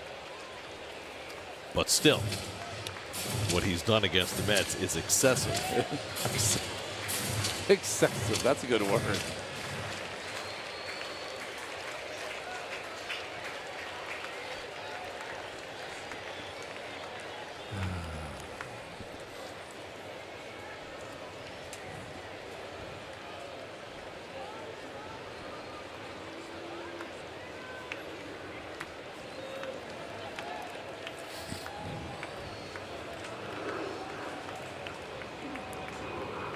Goodell's ahead of him 1-2, and the curveball misses.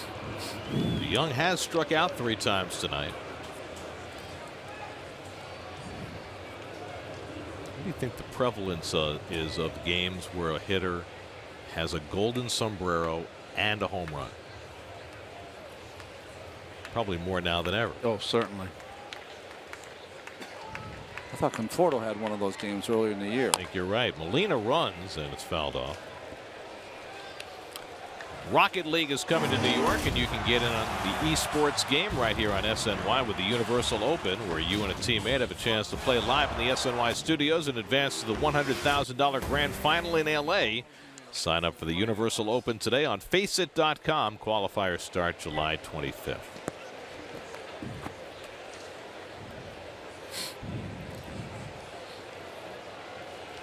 "25 pitches under his belt here in the 9th after throwing 30 yesterday for Eric Goodell.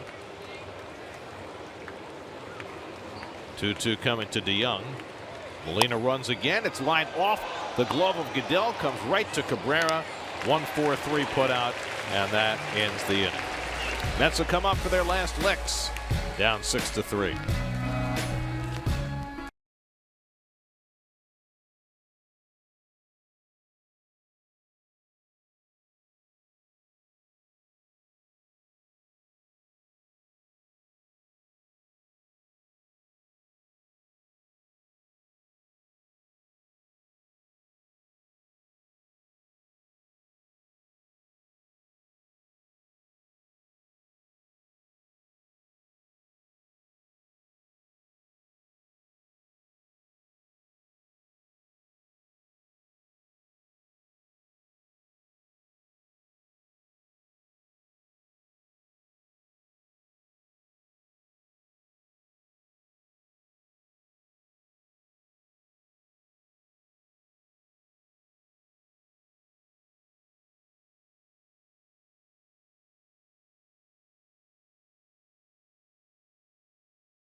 Is brought to you by your Mercedes-Benz Tri-State dealers. Mercedes-Benz, the best or nothing. That was the highlight for the Mets tonight. Reyes with his Little League home run. Keith wins the argument. Curtis Granderson will be the pinch hitter against Kevin Segrist. Got to go with the veteran. Tell you what, you two are on top of things tonight. We haven't had a three-man booth in a while, right? No, we haven't. We'll all be back tomorrow. Actually, we're exiling Keith tomorrow. Did you hear? Well, oh, yeah, you are. Oh, you're out of the booth. He's going to be going to a secret remote location. Granderson, the pinch hitter, batting against the lefty Segrist, and he takes a strike. Segrist threw in the 8th inning threw a first pitch ball to Duda, then 9 straight strikes. That's where Keith will be tomorrow, down in the photo box. It's not secret anymore. Don't rush me down there, folks. All right, I've got security. Well, you have like the invisible fence. Brett Cecil is on call in the Cardinal bullpen. Oh, yeah, I understand, Ron.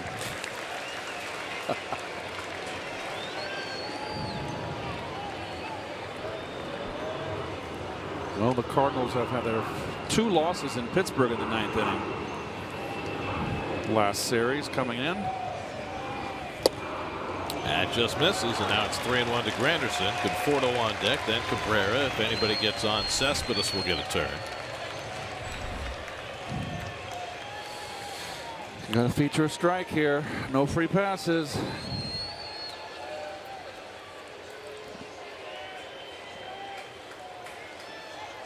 And Curtis takes ball 4, and the Mets get the leadoff man on. I sense a little Archie Bell right there in that 3-2 that last pitch. Well, Matheny's got his best lefty up in the bullpen in Brett Cecil. But remember that Cecil was the guy who blew the save yesterday in Pittsburgh. Yeah, you think that O's got to get up to. There's the rally caps for the fans. O's got to get up to be ready for Cespedes, you would think, right? Or Rosenthal. Or Rosenthal, sorry. The 2. Here's Conforto. Mets need one more base runner to get the tying run to the plate here in the bottom of the 9th. And Molina, perhaps on instructions from the dugout, will go out and buy some time. Well, Cecil's pretty hot, so he seems ready to go. But only he is throwing in the bullpen. Matheny looking at the scorecard, Keith, looking, well, he probably would have looked 6 batters ahead at the beginning of the inning. And here he comes. Oh. So they bought as much time as they needed, and he's going to go to Cecil now. Well, so Cecil, a blown save opportunity yesterday. He'll get another crack at one here tonight.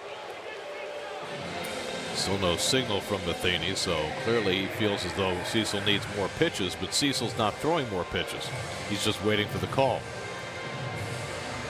Is he going to leave him in? Oh, that's it.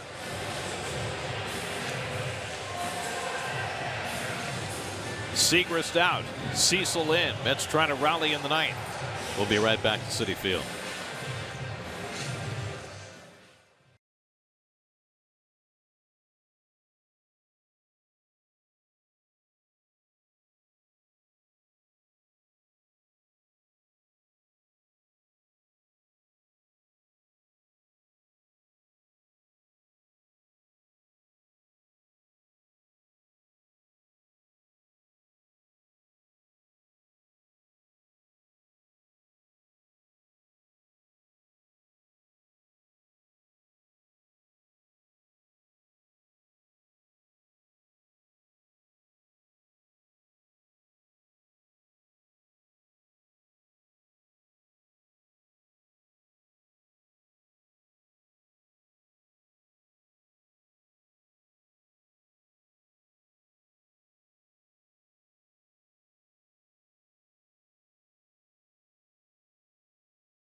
Michael Conforto was already homered tonight. Now he'll face the left-hander Brett Cecil.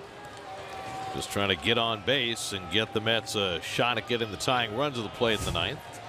Well, 7 seasons ago, he's one of the best left-handed starting pitchers in all of baseball, 15-7 for Toronto. But went in their bullpen 4 seasons ago and got a big contract with the Cardinals. Does not have a save this year or last year. Has 11 saves in his major league career. Boy, Blew a save yesterday and getting another chance today. no right-hander up in that pen for them. It's on Cecil. Granderson at first and nobody out. And Conforto rockets one to right, but right at Sierra, who makes the catch. And that's the first out. Boy, Conforto hit a couple balls right on the screws tonight and got nothing to show for it. Last time up, he lined one back to the pitcher. This time lining one to the right fielder, who caught it. That's 2 at-bats against Lyons and Cecil, left-handers, both bullets from Conforto. Now a huge hitter for Cecil with Cabrera coming up and Cespedes on deck. Cabrera 0 for 3, was hit by a pitch in the first inning. Cecil tried to save it for Adam Wainwright, who went the first 5 2/3, gave up 3 runs, 2 earned on 6 hits. 4 relief pitchers have followed. And Cabrera takes up and away ball 1. The Mets saw Cecil in St. Louis the weekend before the All-Star break. Cecil worked a 1-2-3 inning and he struck out Cabrera in that game. If Cabrera can get on, Cespedes would come to bat as the tying run.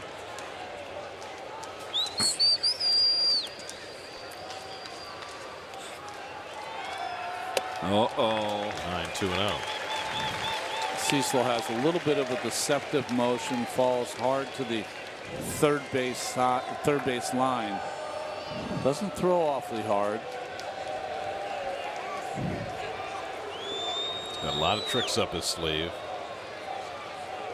Cutters and curveballs and changeups. Fastball fouled off and it's 2-1.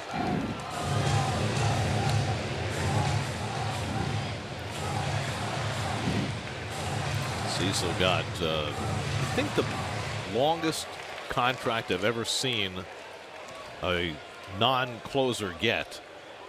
4 years, $30 million from the Cardinals. Well, the 2 contracts that Cecil got and Mike Dunn got, I think, is what Jerry Blevins thought he was going to get at some point. Right. That's lined into left center. A base hit for Cabrera. Granderson takes the turn. He'll go to third. And the Mets will get the tying run to bat with Cespedes coming up.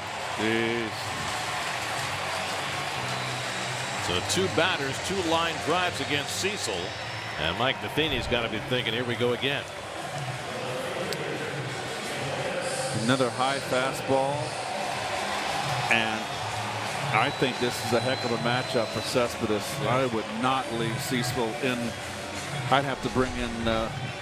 They say that Rosenthal's not going to pitch tonight. He pitched a lot in Pittsburgh. Okay, my play really would have been to keep Segrist in for Conforto, and then you could have went to O and then for Cabrera or Cespedes, and then back to Cecil if you need it. I've got to believe that O is not available. Yeah, for some reason, because otherwise he would have to be up. Look at this guy. This is badly to Cespedes. Cespedes against Cecil, 2 for 10 with a home run. You're right, Gary, because if he kept Segrist in for Conforto, then he could have on Conforto and Cabrera, then he could have used the right-hander O against Cespedes and then brought in Cecil against the left-handed Bruce.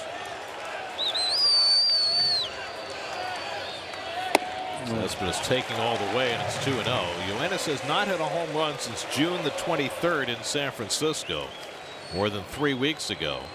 And now O's going to get It's up. a little bit late. Yeah. I mean, Holy cow. the only right-hand hitter to follow was T.J. Rivera, who's 2 batters away. He said that the writers follow the Cardinals. They're going to ask about that one. So now Cespedes in a good spot. 2-0 coming. And it misses badly. 3-0. Wow. This Well, is if Cespedes gets on, then Bruce comes to bat as the winning run. Madison Reed up in case the Mets tie it here in the ninth. Wow. I don't know if I've ever seen a guy swing 3-0 down 3. If anybody's going to do it, this would be the guy.